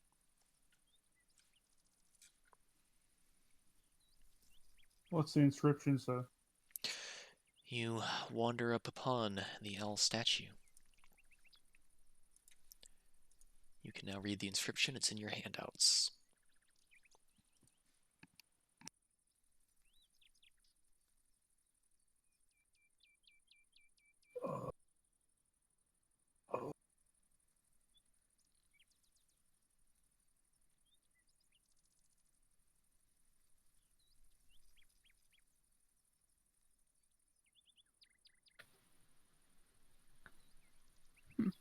Seems like we should throw the pedestal into the lava.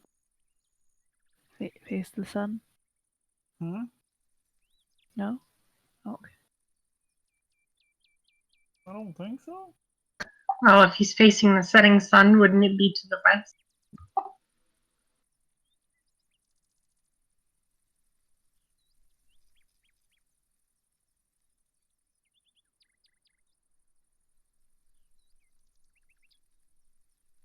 Well, do we need someone to stand up?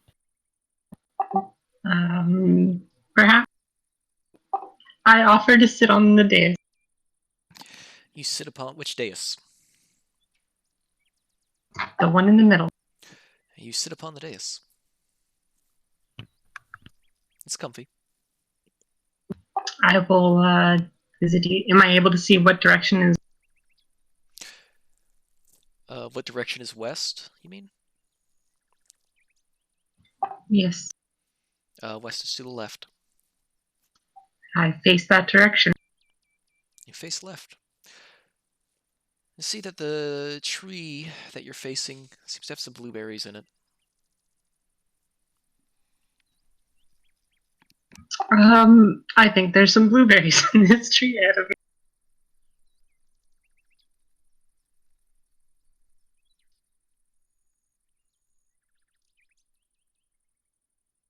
Hmm. You two humans do remember how this part of the tale went. The heroes fed their steeds lilac berries, and they sprouted great wings. Lilac berries, aren't those purple though?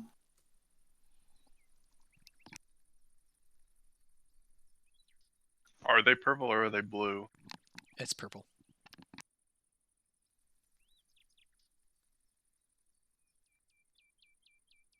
Are the ones up in the top right, are those purple, right? Those are purple. Can I take a handful of those? Mm-hmm. And try and feed it to one of the horses that brought us. You feed it to your horse. The horse whinnies. And all of a sudden you see it sprout majestic, feathery wings. Everybody get some purple berries and feed your horse. I'll do it. You, now have a horse with wings. I hop back on my horse and Me. fly up there where we're going. Okay. And off you fly. Yeah.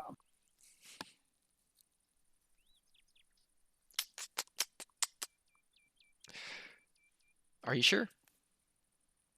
No. Wait a minute. I feel like there's more to this. What are these things over here?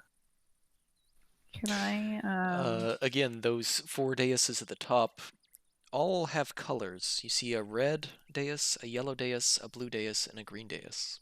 I'm gonna pick up the blue dais. You Can I can't pick pick it it up? up; it's attached to the ground. You But pick when Can you up I, do, I'm gonna berries, take. when you touch it, it lets out a pleasant chime. Actually, I'm gonna go get some blueberries okay. and put on the blue dais. Uh, Nothing happens. So a pleasant chime rings out when you touch it. That's A few pleasant. seconds pass, and then it resets. should we all try to touch one? Maybe we should all put berries on them, the colors at the same time. I mean, we could just touch one. I'm just gonna touch the green one. You touch the green Oh. one, a very unpleasant sound comes out of it. That green one's not yours. I'll touch Did the you green touch one. the You touch the green one, blueberry? it's very unpleasant. A very unpleasant Yeah. sound rings out. I'll touch the yellow Did one. you touch the blueberries before you touched it? No. Or no? You touch the yellow Touch the blue dais. one first. You touch the blue one first, it lets out a pleasant chime. Oh my god, this is Simon Says. I start to rotate like clockwise on the dais until I face the next berry, which is. Indeed. Alright. And I point at the yellow one. Blue, I'll yellow, touch the yellow red, one green. then. Yeah, touch the blue one, then touch the yellow one, then touch the red one, then touch the green one. What happened? You touch them in that particular order. A pleasant chime rings out of each of them. And the gate in the lower left opens up. Why did we need flying horses if we could just open the damn gate? Well, because when He's you older. wander into this small, secluded clearing, you see 3 things. You see a small chest in the bottom left. You see a shimmering fountain next to another owl statue. The owl statue has an inscribing on it, which is now in your handouts. Fountain.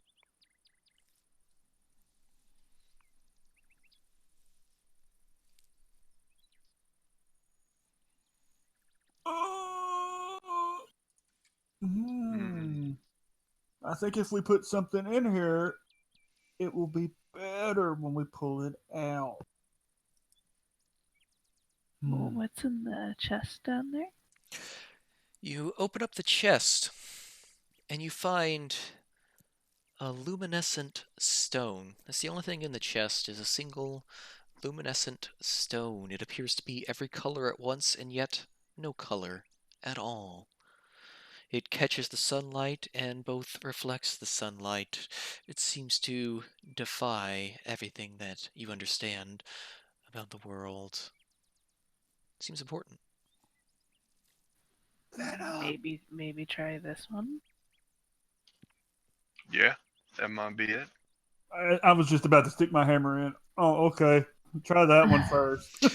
You plop the stone in the fountain, and nothing happens. I don't think that's Okay. right.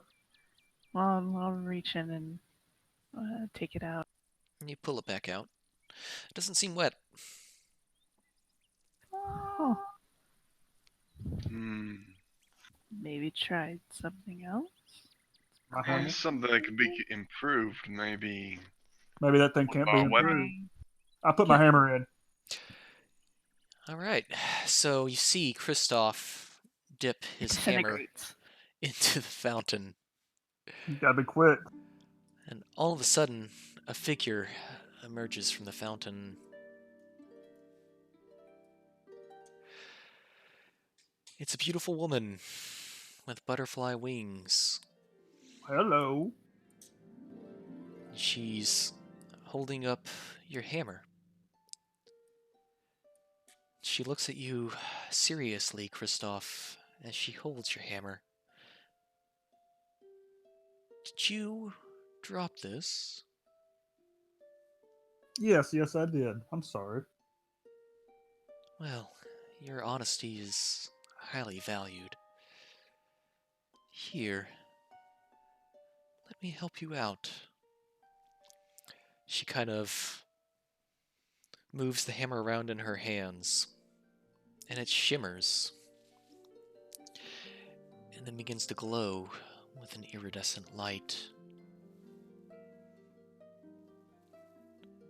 It finishes glowing and now looks far keener and more honed than it was before. She hands it back to you. Thank you, madam. This is all I can do, but if you find my sisters, maybe they can also help. Are they located around here? They are in this strange world that exists. With that, she disappears back into the fountain. Kristoff, the hammer now feels far more balanced in your hands and far more deadly. Kristoff, your warhammer is now +3.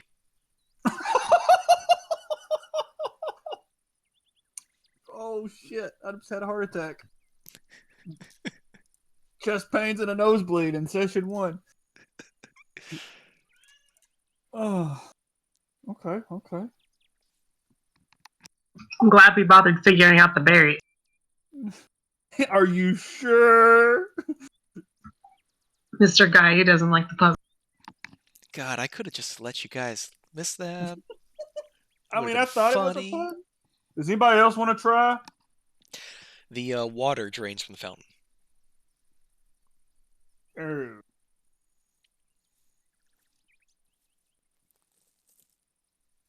Maybe. Ugh, I could have put my hair in there. Yeah. Maybe Mineral can identify this globe we found? Do you have that ability? You didn't pick up the arabesque. Well, true. I don't know. The little rock that we had in the chest. Yeah, the rock in the Oh, chest. that, yeah. The stone? Yeah, the stone. You can cast Identify on it if you want.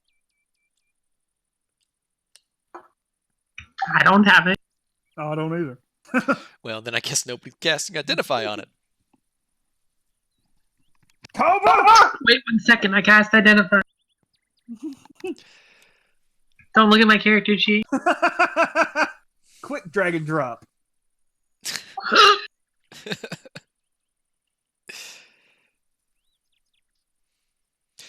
For some reason, you call out the name Toby. This boggles you and everybody around you. I The hell was is just Toby? out of game. I don't think I get it. Is it that fucking pigeon?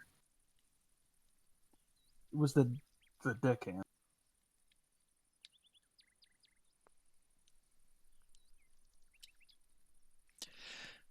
Your horses do now have wings. Well, shall we? I'm gonna have Let's the get to it. stone to.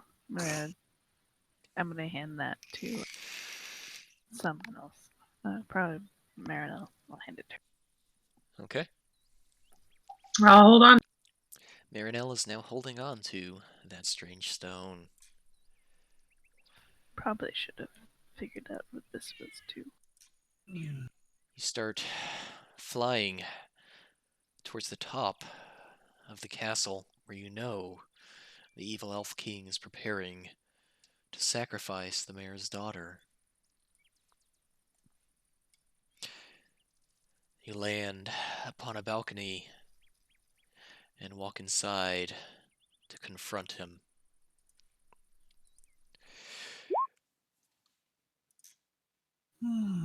Inside, you see him with the mayor's daughter, surrounded by lava, a gold crown, and a red cape upon his back. He looks upon all of you as you come up. Holy shit, Haneke, where'd you come from? Get him, Wolf Girl! Get him! Selma, eat him. No, Sorry. no, she said there was a stone to eat somewhere. Yeah. Don't What? drink Sparkly the stone? I heard there was magic here.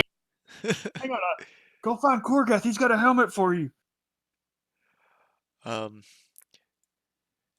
evil elf king turns to regard you and laughs, his twisted wooden teeth chattering as he does so. You foolish fools! My crown grants me complete invulnerability. None shall know my weakness. Do I remember his weakness from the story? From the story, you remember the heroes used his magic against him in some fashion. Hmm. And with that memory, I'm going to need all of you to go ahead and roll initiative. Wait a minute. It was blue, yellow, Red, green. red, green. Chrome is screwing me up. Chrome, So what do you all got? we know is that they used the order in some fashion to beat. Yes. That's all. In the story, it was very vague. The heroes used the evil elf king's magic against him. Well, I imagine it would be the same order as the berries. Just What was it again? Blue, yellow, red, green? Yes.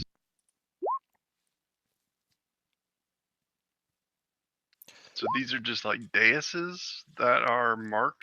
Yes, and they look identical to the ones that you saw before you flew up here. All right. So, with that, I believe the first turn goes to Reginald. If that's really my name. Okay. I'm going to. How long has it been since the last fight? It's been about 10 minutes. Okay, then I'll use my bonus action to transfer my hunter's mark to the evil elf king. Okay. And then I will go ahead and take some shoots at it. Okay. First one is gonna be yeah, we're gonna just shoot. First one is just a regular. Oh, that is it. It's 25. You see it. You see your shot go true to his chest, but it seems to just ricochet off of something that you can't see, and he laughs at you.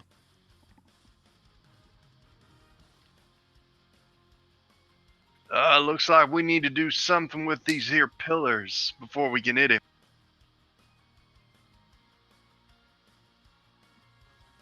And yeah, I will move towards the green one. 10, 15, 20, 25, 30. And, the red one. And stop behind. Okay. You see the Elf King laugh at you, and then fire out 2 beams. He fires a red beam at you, Reginald. 17? That meets my... So you take 7 piercing damage. He fires a yellow beam at Morella. That also hits. So you take 10 piercing damage. Y'all bunch of squishies. What have I got myself into? And he laughs. You're too late. I'm going to sacrifice her to the god of the Fae. Morella, it's your turn. Which one? I'm going to, seeing that his shots didn't hit, I'm gonna try to remember, be like, what was the first color? Go to the yellow. He shot you with the blue, right? He shot you with the yellow. Go to the yellow one. Okay, I'm gonna go over there. I don't know. I'll go Just a to guess. You You remember with the daises outside, you touched them and they had a reaction. Can I just touch it? You touch the yellow dais. It lets out an unpleasant chime. Okay, that's fine. No, I don't think that was it. I should have gone to the other one really fast. I can get there with my action to dash. Marinelle, it's your turn. I'm going to start off by casting Bless on my 3. Oh, no. So that makes I get a D4. And I guess I'll start moving towards the other pillar.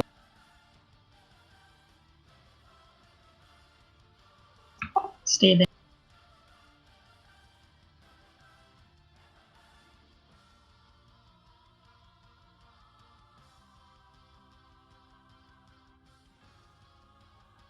Alright, Kristoff, it's your turn. If I cast a spell and the range is 30 feet and I move more than 30 feet away, will that spell drop? No. Or is it just 30 feet for the initial cast? It's 30 feet for the initial cast. It'll stay as long... If it's a concentration spell, it'll stay as long as you maintain concentration. Alright, seeing my friend here that doesn't have any armor on themselves to speak of, I'm going to use my bonus action and cast Sanctuary on them. And I'm going to use my action, or my movement, and then the dash action to get to the blue pillar. Okay. You're now And that's standing my turn. in front of the blue pillar. Reginald, it's your turn.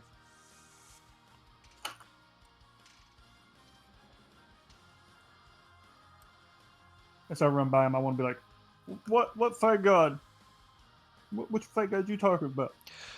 Oh, sorry, I'm not used to responding to that. How big is this dais by chance? 5 by 5. It's about chest height. Hey, I will duck down below it and hold my action. My trigger is the other dais is being activated in order. Okay. So I would not be moving until I see the yellow one active. Okay.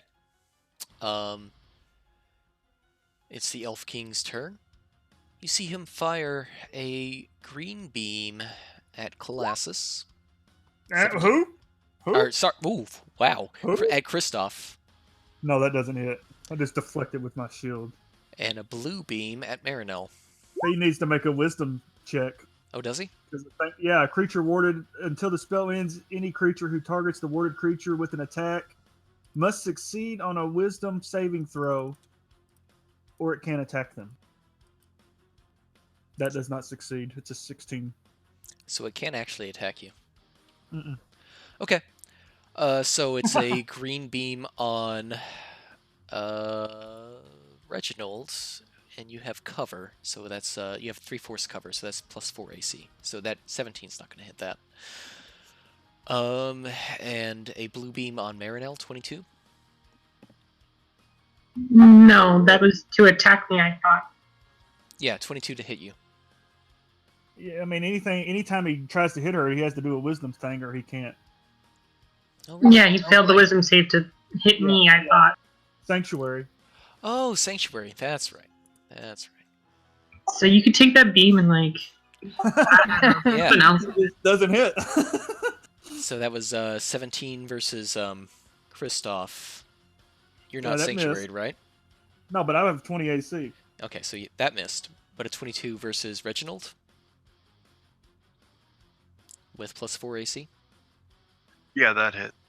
So 8 piercing damage. And he laughs. You cannot stop me.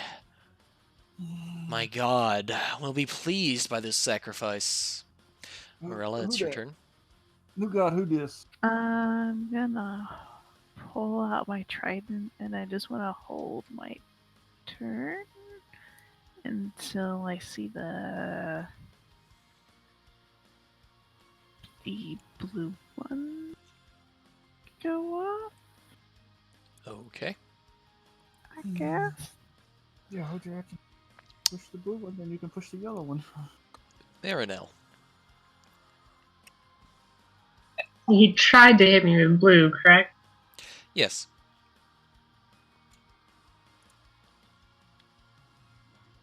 I'm sorry, you cut out there. Yes, he did try to hit you with a blue beam. Oh boy. Guess I will die. First time ever.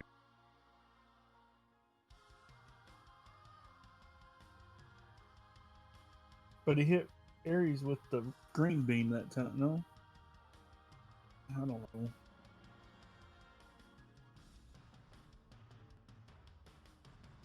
Hmm.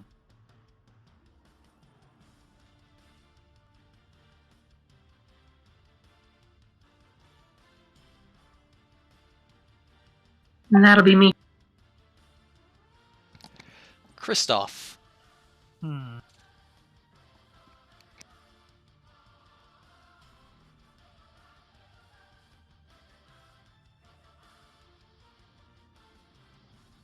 I'm gonna touch the blue one.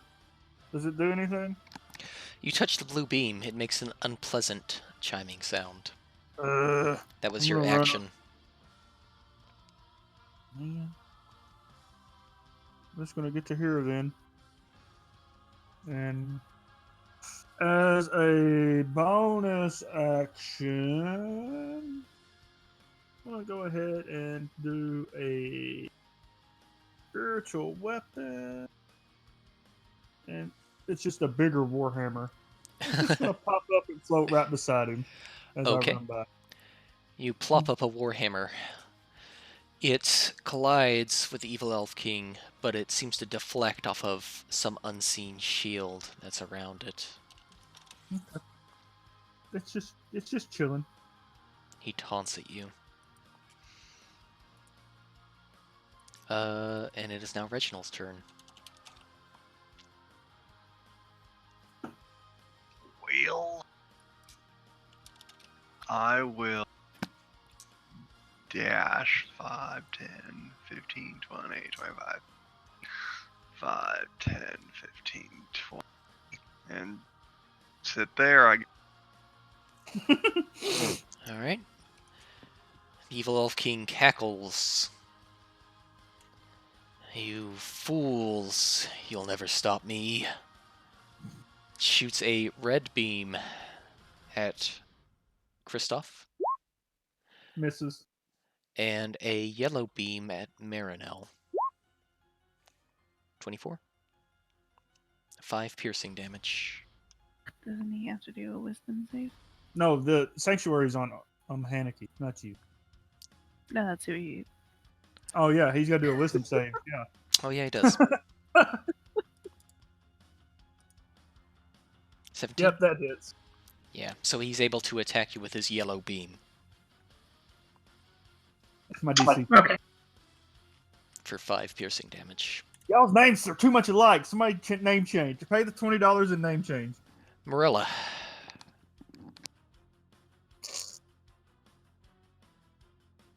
What are with the? Oh my god. I mean, I'm still glowing like yellow, right? So I'm No, just you're not gonna glowing. sit here. The beam was yellow in color, but when it hit you, it just felt like, Oh, somebody tried to stab at you with a sword. I was gonna do the same thing and sit here with holding my action. This is some weird RNG stuff. It's gonna suck. Mm-hmm. That's a turn. Marinelle, go ahead and roll insight.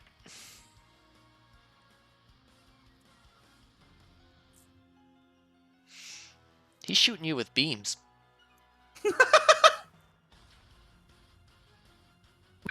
Ow. These beams hurt.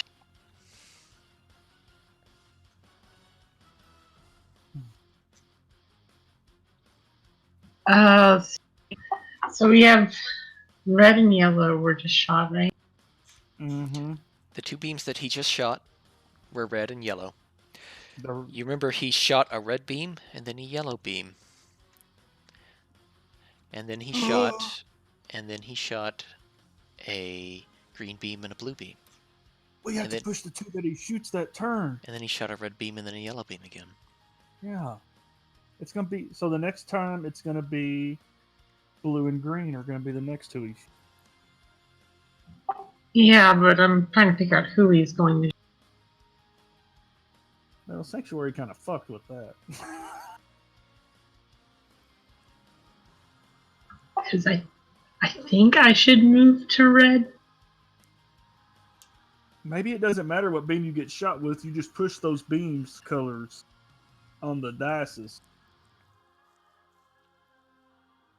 So if he shoots blue and green, we just push the blue and green ones. Then he shoots red and yellow, then we push red and yellow. Black and yellow, black and yellow, black and yellow. But I'm not really sure where I should go.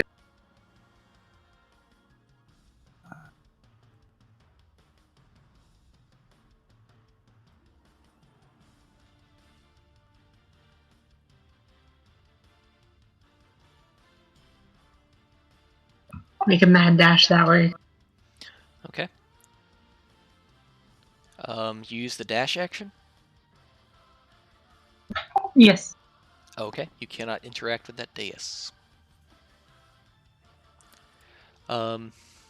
Christoph, it's your turn. I too will have to use the dash action to get all the way over there. Okay. And just for the sake of it, I'm just gonna my spiritual weapon's just gonna swing at him, just cause. And it deflects off. That's fine. It's still swung. That's what Yep. it does. Reginald. I'll hold my action until he shoots his beams, I suppose. Okay. Yvelfking cackles. Shoots a green beam at Reginald. And a blue beam at Christoph. Oh, that hits.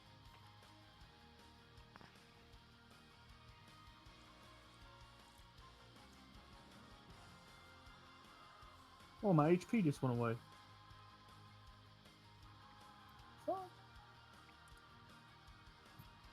I guess that'll pop my action. Yeah. I'll touch the blue pillar.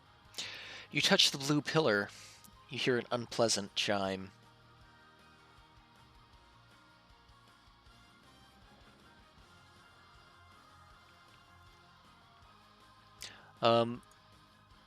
Morella, it's your turn. Go ahead and roll insight.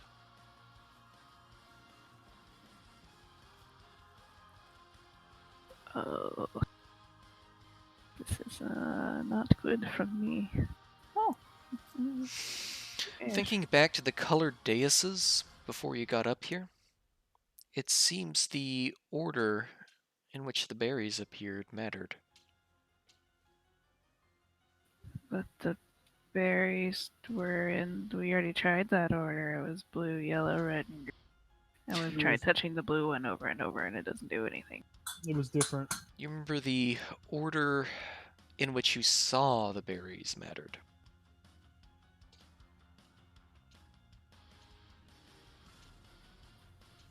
And Morella's brain explodes. Do you, Did not remember what order the berries were in at all. And I'm just gonna go, berries? And then touch the yellow one again, because I don't know what else to do. You touch the yellow dais. It makes an unpleasant sound. Marinelle, roll insight. Which way did we come in from? You came in from the south. Marinelle, he's shooting beams at you. Okay.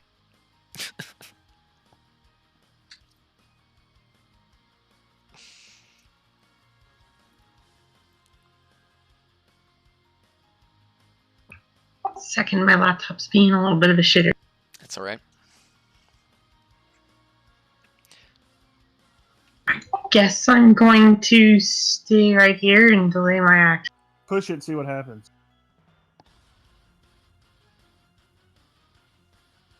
Do you touch What's that? do you touch the dais? Sure, why not? You touch the red dais. You hear a pleasant chime. Oh, it's gotta go yellow-green next, doesn't it? Or green yellow. Can I Chris- roll? Kristoff, it's your turn. Go ahead Can and roll insight. I need to try to remember things. You think back to the daises on the forest floor. You remember that it had to do with the order in which the colors showed up. Do I remember what colors they were? I know red was on far left. Blue was the third one. Yellow was the second one. And green was the Green fourth was the far right, yeah. one? Okay. I'm going to yell out, red, yellow, blue, green! And I will hold my action until the blue one is pushed. Okay. Kristoff, you, jeez, not Kristoff. Reginald, you see that a pleasant chime has come out of Marinelle's dais. And the red dais looks activated. But you also heard me yell, red, I'll yellow, hold my blue, action green! until the yellow one is active. Okay. It's the Evil Elf King's turn. The red dais seems to reset. The pleasant chime it was making Okay. disappears. Let's see, fired green and blue, so now he's going to fire a red beam at Marinelle. Wisdom save. Oh yeah, wisdom save to see if he can actually do that. 12. So no, he Nope. fires No. he fires that red beam at Reginald. And then he fires a yellow beam at Kristoff. Oh, that hits. So I need to make a constitution saving throw. Mm-hmm. Keep advantage. I have advantage on. Okay. Oh, Yep, shit. I broke you made it. Yeah, okay. Sanctuary stays alive. He keeps laughing. He seems to be preparing the mayor's daughter to be dropped into the lava.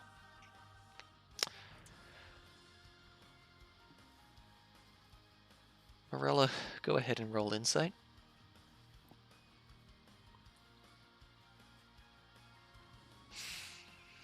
You notice that the beams that the evil elf king has been shooting have been this very predictable.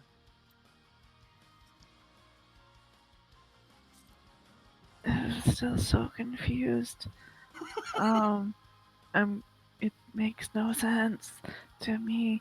I'm gonna wait until the red one gets put. Yes. Okay. Marinelle, make an insight check.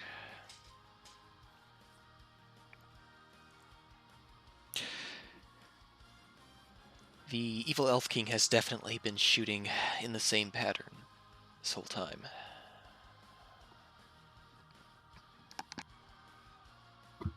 Cool.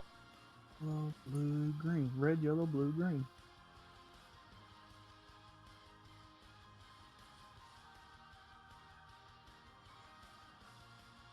I'm still gonna stay right here. Push your button. I guess I will push my button. You press the red dais. You hear a pleasant chime. I think that triggers my action to push mine. Indeed. So the red dais gets pressed. You see Morella press her dais, and another pleasant chime emits from it. That pops mine, so I press the blue. You hear a very unpleasant chime, and then both of the ones that were chiming reset. Kristoff, it's your turn. Well, maybe you only have to push the 2 for when he shoots his arrow or his thing.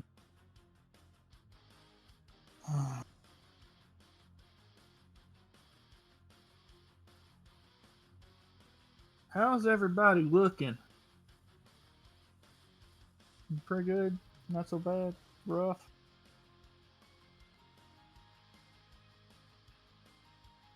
Am I muted? No, No, we you're can not. hear you. How's my buddy over here looking? Oh, Uh, me? Yeah, you. Let me see.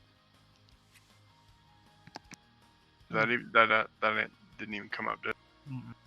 Mine's I'm not. at 43 of 70. Ooh. Okay. You're doing alright. It's 5, 10, 15.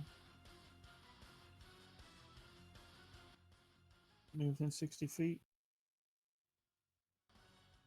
You get there. You can have a little loving. You get 7 points. Thank you. And then I'll move 5, 10, 15 back over here and wait. Reginald, it's your turn. I mean, we gotta wait Uh, till he shoots out the blue green and then push the blue green dice. Yeah, I'll wait until he shoots his beam. Okay. The evil elf king shoots out a green beam at Morella Misses. and a blue beam at Kristoff. Oh, that hit. Alright.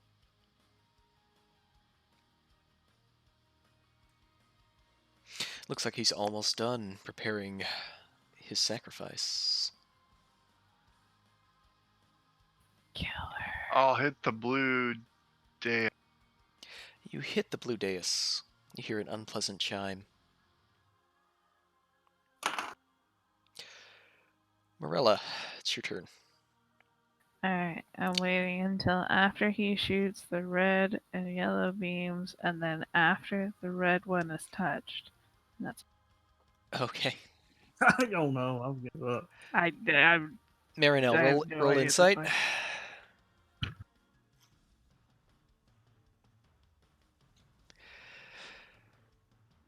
You notice a pattern in the way that he's shooting his beams.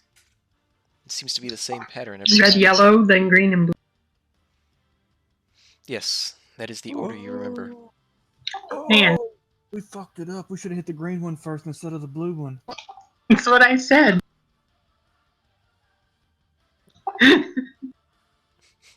I hit the red button.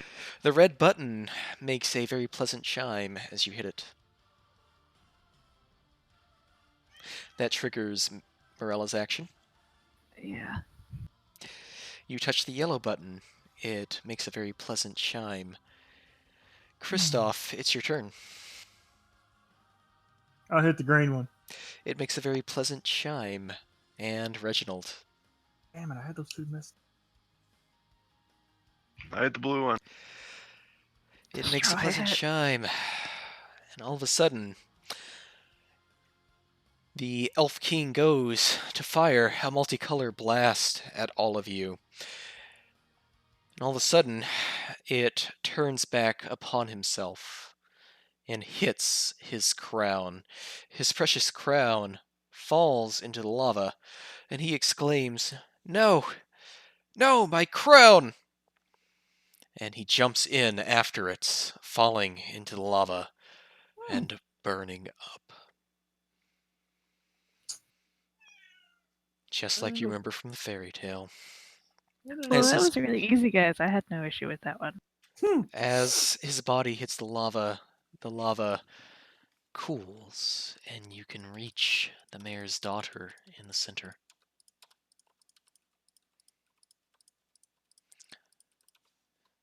Can I poke her? You poke her. Built to my sword. Oh, thank you, heroes. Thank you. You've saved me. Here, take this. She pulls another one of those strange luminescent stones from her pocket and hands it over. What is it?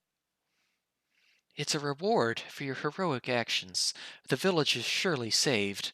The evil elf king has No, been no. slain. But what is it? It's a precious artifact.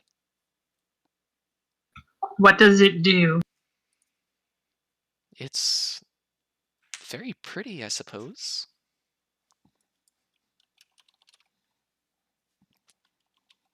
I cast a glance at the rest of the group. I mean, it is pretty pretty.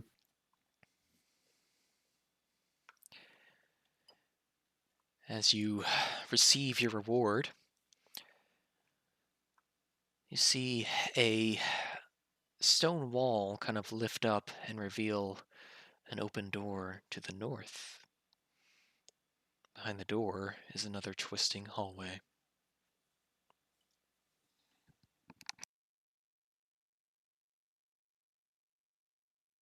I guess we should do silly hallway again.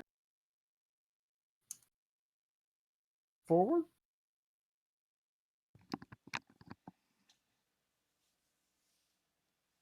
Might as well. You guys heading through the doorway? Yeah, sure. Okay. Yep. You guys, again, walk through the twisted hallway, and again you hear that distorted, awful melody. This elevator music is terrible. And again you hear a familiar voice resonating all around you. Welcome to the last show you'll ever see. Ah, And again, you reach the end, and light encompasses you. Although when the light fades, you find yourself in a much more calm situation. Oh God, he's here. Indeed, it seems that you are back in the main room of the mansion. You walk through the door to the south, and as all of you emerge, stone walls move to cover the door that you've just come through. To your right, you see a door covered in a reflective dome. You see stairs leading upwards to another mezzanine. At the top of the mezzanine, you see doors on either side, purple domes enveloping the ones at either side, but no domes in front of two doors to the north. However, one of the most garishly eye-catching things you see is to the left. You see a giant sign with the word open on it, and lights all around. You see What's a light? You see a very, well, small, glowing torches all around it. You see a very familiar face upon it, the face of the merchant that was upon the ship. He seems to be standing behind a counter and smiling at you with that same awful smile.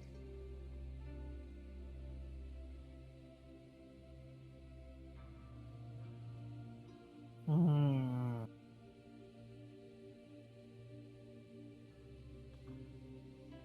I guess I'd like to take a moment to sit and try to rest.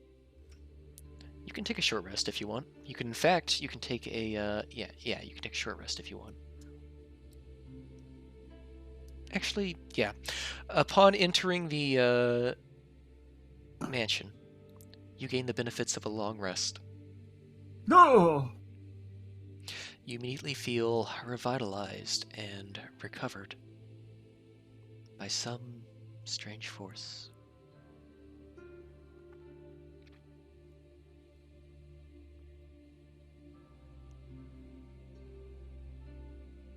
From the weird fat guy? No, you don't sense it's from the weird fat guy. That dumbass. He was weird. He was. He was But very it's- strange and very smelly. He sells things, apparently. He's looking at you like potential customers. Hmm. I don't have any money. Maybe these globes are worth something. Or these rocks that we found. Were we ever able to identify them or no? Maybe he knows what they are. I took a second first level wizard spell. I am sorry. God. I know. I mean, Nobody would have. we're in a mystery mansion and he's here, so what do we have to lose? Okay. Hey, guy from the. Yes. Hello. I was wondering if you would be here. I am, here, peddling my goods, and I can't help but notice you are here. You know where here is? This is the intersection of memory. Yes. Where all the memories inside of this place meet. There is only neutrality. It looks like you just came from a fairy tale.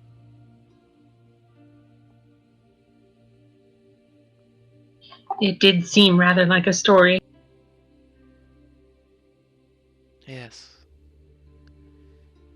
He gazes off at nothing, and then he seems to snap back to attention. I'm here looking for a treasure of a particular sort. Dream shards. Beautiful, wonderful, luminescent stones, reflecting the light and capturing the light at the same time. Tell me, have you found any? Is it one of these? And I pull the. Oh no, I gave it to. I show off the little globe that we have. Yes, yes, that is it. I would very much like to have those. I, of course, would not want them for free. I do have things to offer. What do these things do? Allow me to show you. He pulls out a catalog for you to browse through. Hmm.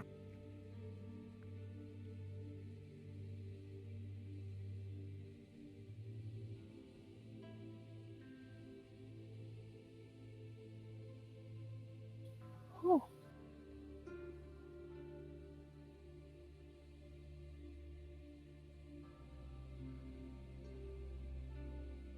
Oh my god, the wizard one. You actually 10 spells prepared? What? What? Holy shit!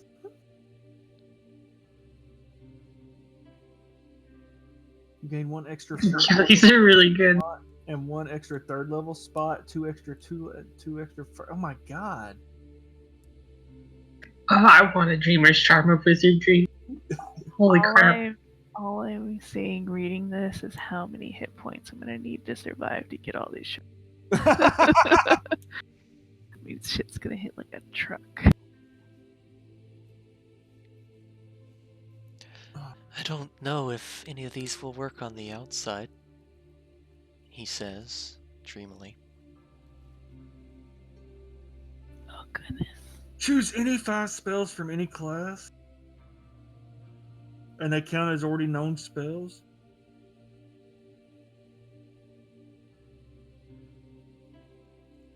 Mysterious key. Oh. Oh. It's intriguing. How many we have? Wait, what, 2? Yeah. Yeah, too. But I've got something already, so I'm not gonna worry about That it. charm of excellence is very nice. Alright.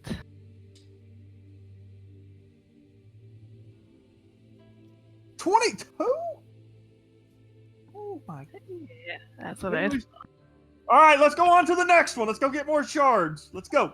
Chop chop. Do we have 4? Yeah, it's our same as our proficiency. Gotcha.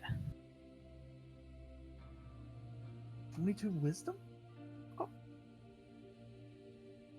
And Well, maybe we'll go find more. fireball. So I hate to be that person, but I might have to have a hard cutoff at 10:30. Unfortunately, our This is Thanksgiving potluck is tomorrow, so I have to cook. Yeah, this is basically it. The only other thing is for you guys to choose which door you go through. You're at the end, But- basically. It's got to be one of the top ones. You have Top right or top left. you have a choice of 2 doors to go through.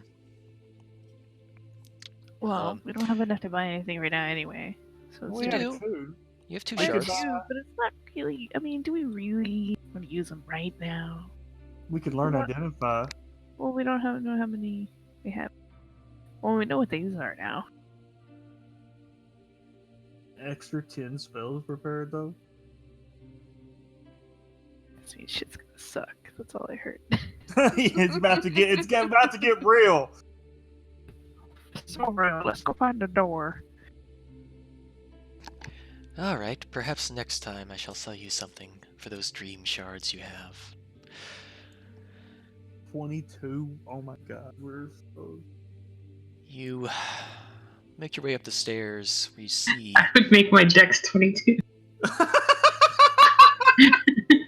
where you Like my see current- 2 doors.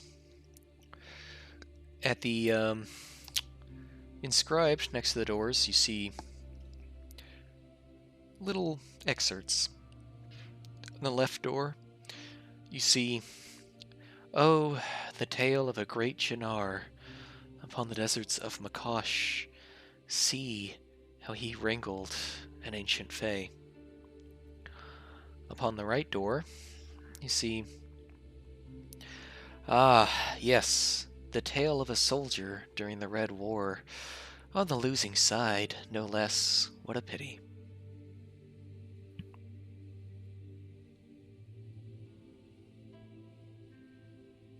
Interesting. Where are we going?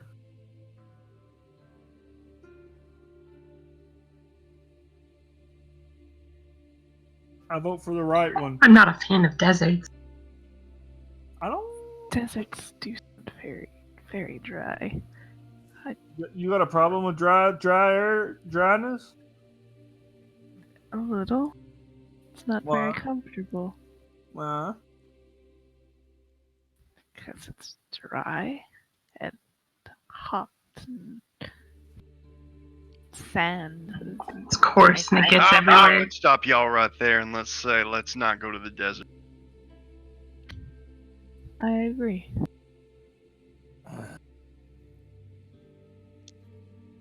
Right door? yeah, sure. Alright. You enter into the right door. The smell of a battlefield overcomes you as once again you walk into a twisted hallway. And that is where we will stop. Welcome to Mermaid's Memory. We gonna get our asses kicked. Oh, I was like in that ooh, 22 stat. Wait a minute. wait. It's a trap. Yeah. Only in the dream world. It's a Yes. trap. Well, I gotta go, guys. Sorry to run quickly, You're but fine. That's I alright. gotta make some brownies. Good stuff Yeah, tonight. Thank you. I made my stuff earlier. We're doing ours tomorrow too. Yeah, I didn't get home until like 7, so I ate dinner and then it was on here pretty much. Yeah. And I did realize I don't have any vegetable oil, so I had to go to the store. So, Ah, that sucks. yep. See you guys later. Enjoy. Thanks for Later. playing. Thanks for playing with me. Wait. Am I What? not only +3 to hit, but they got a +2.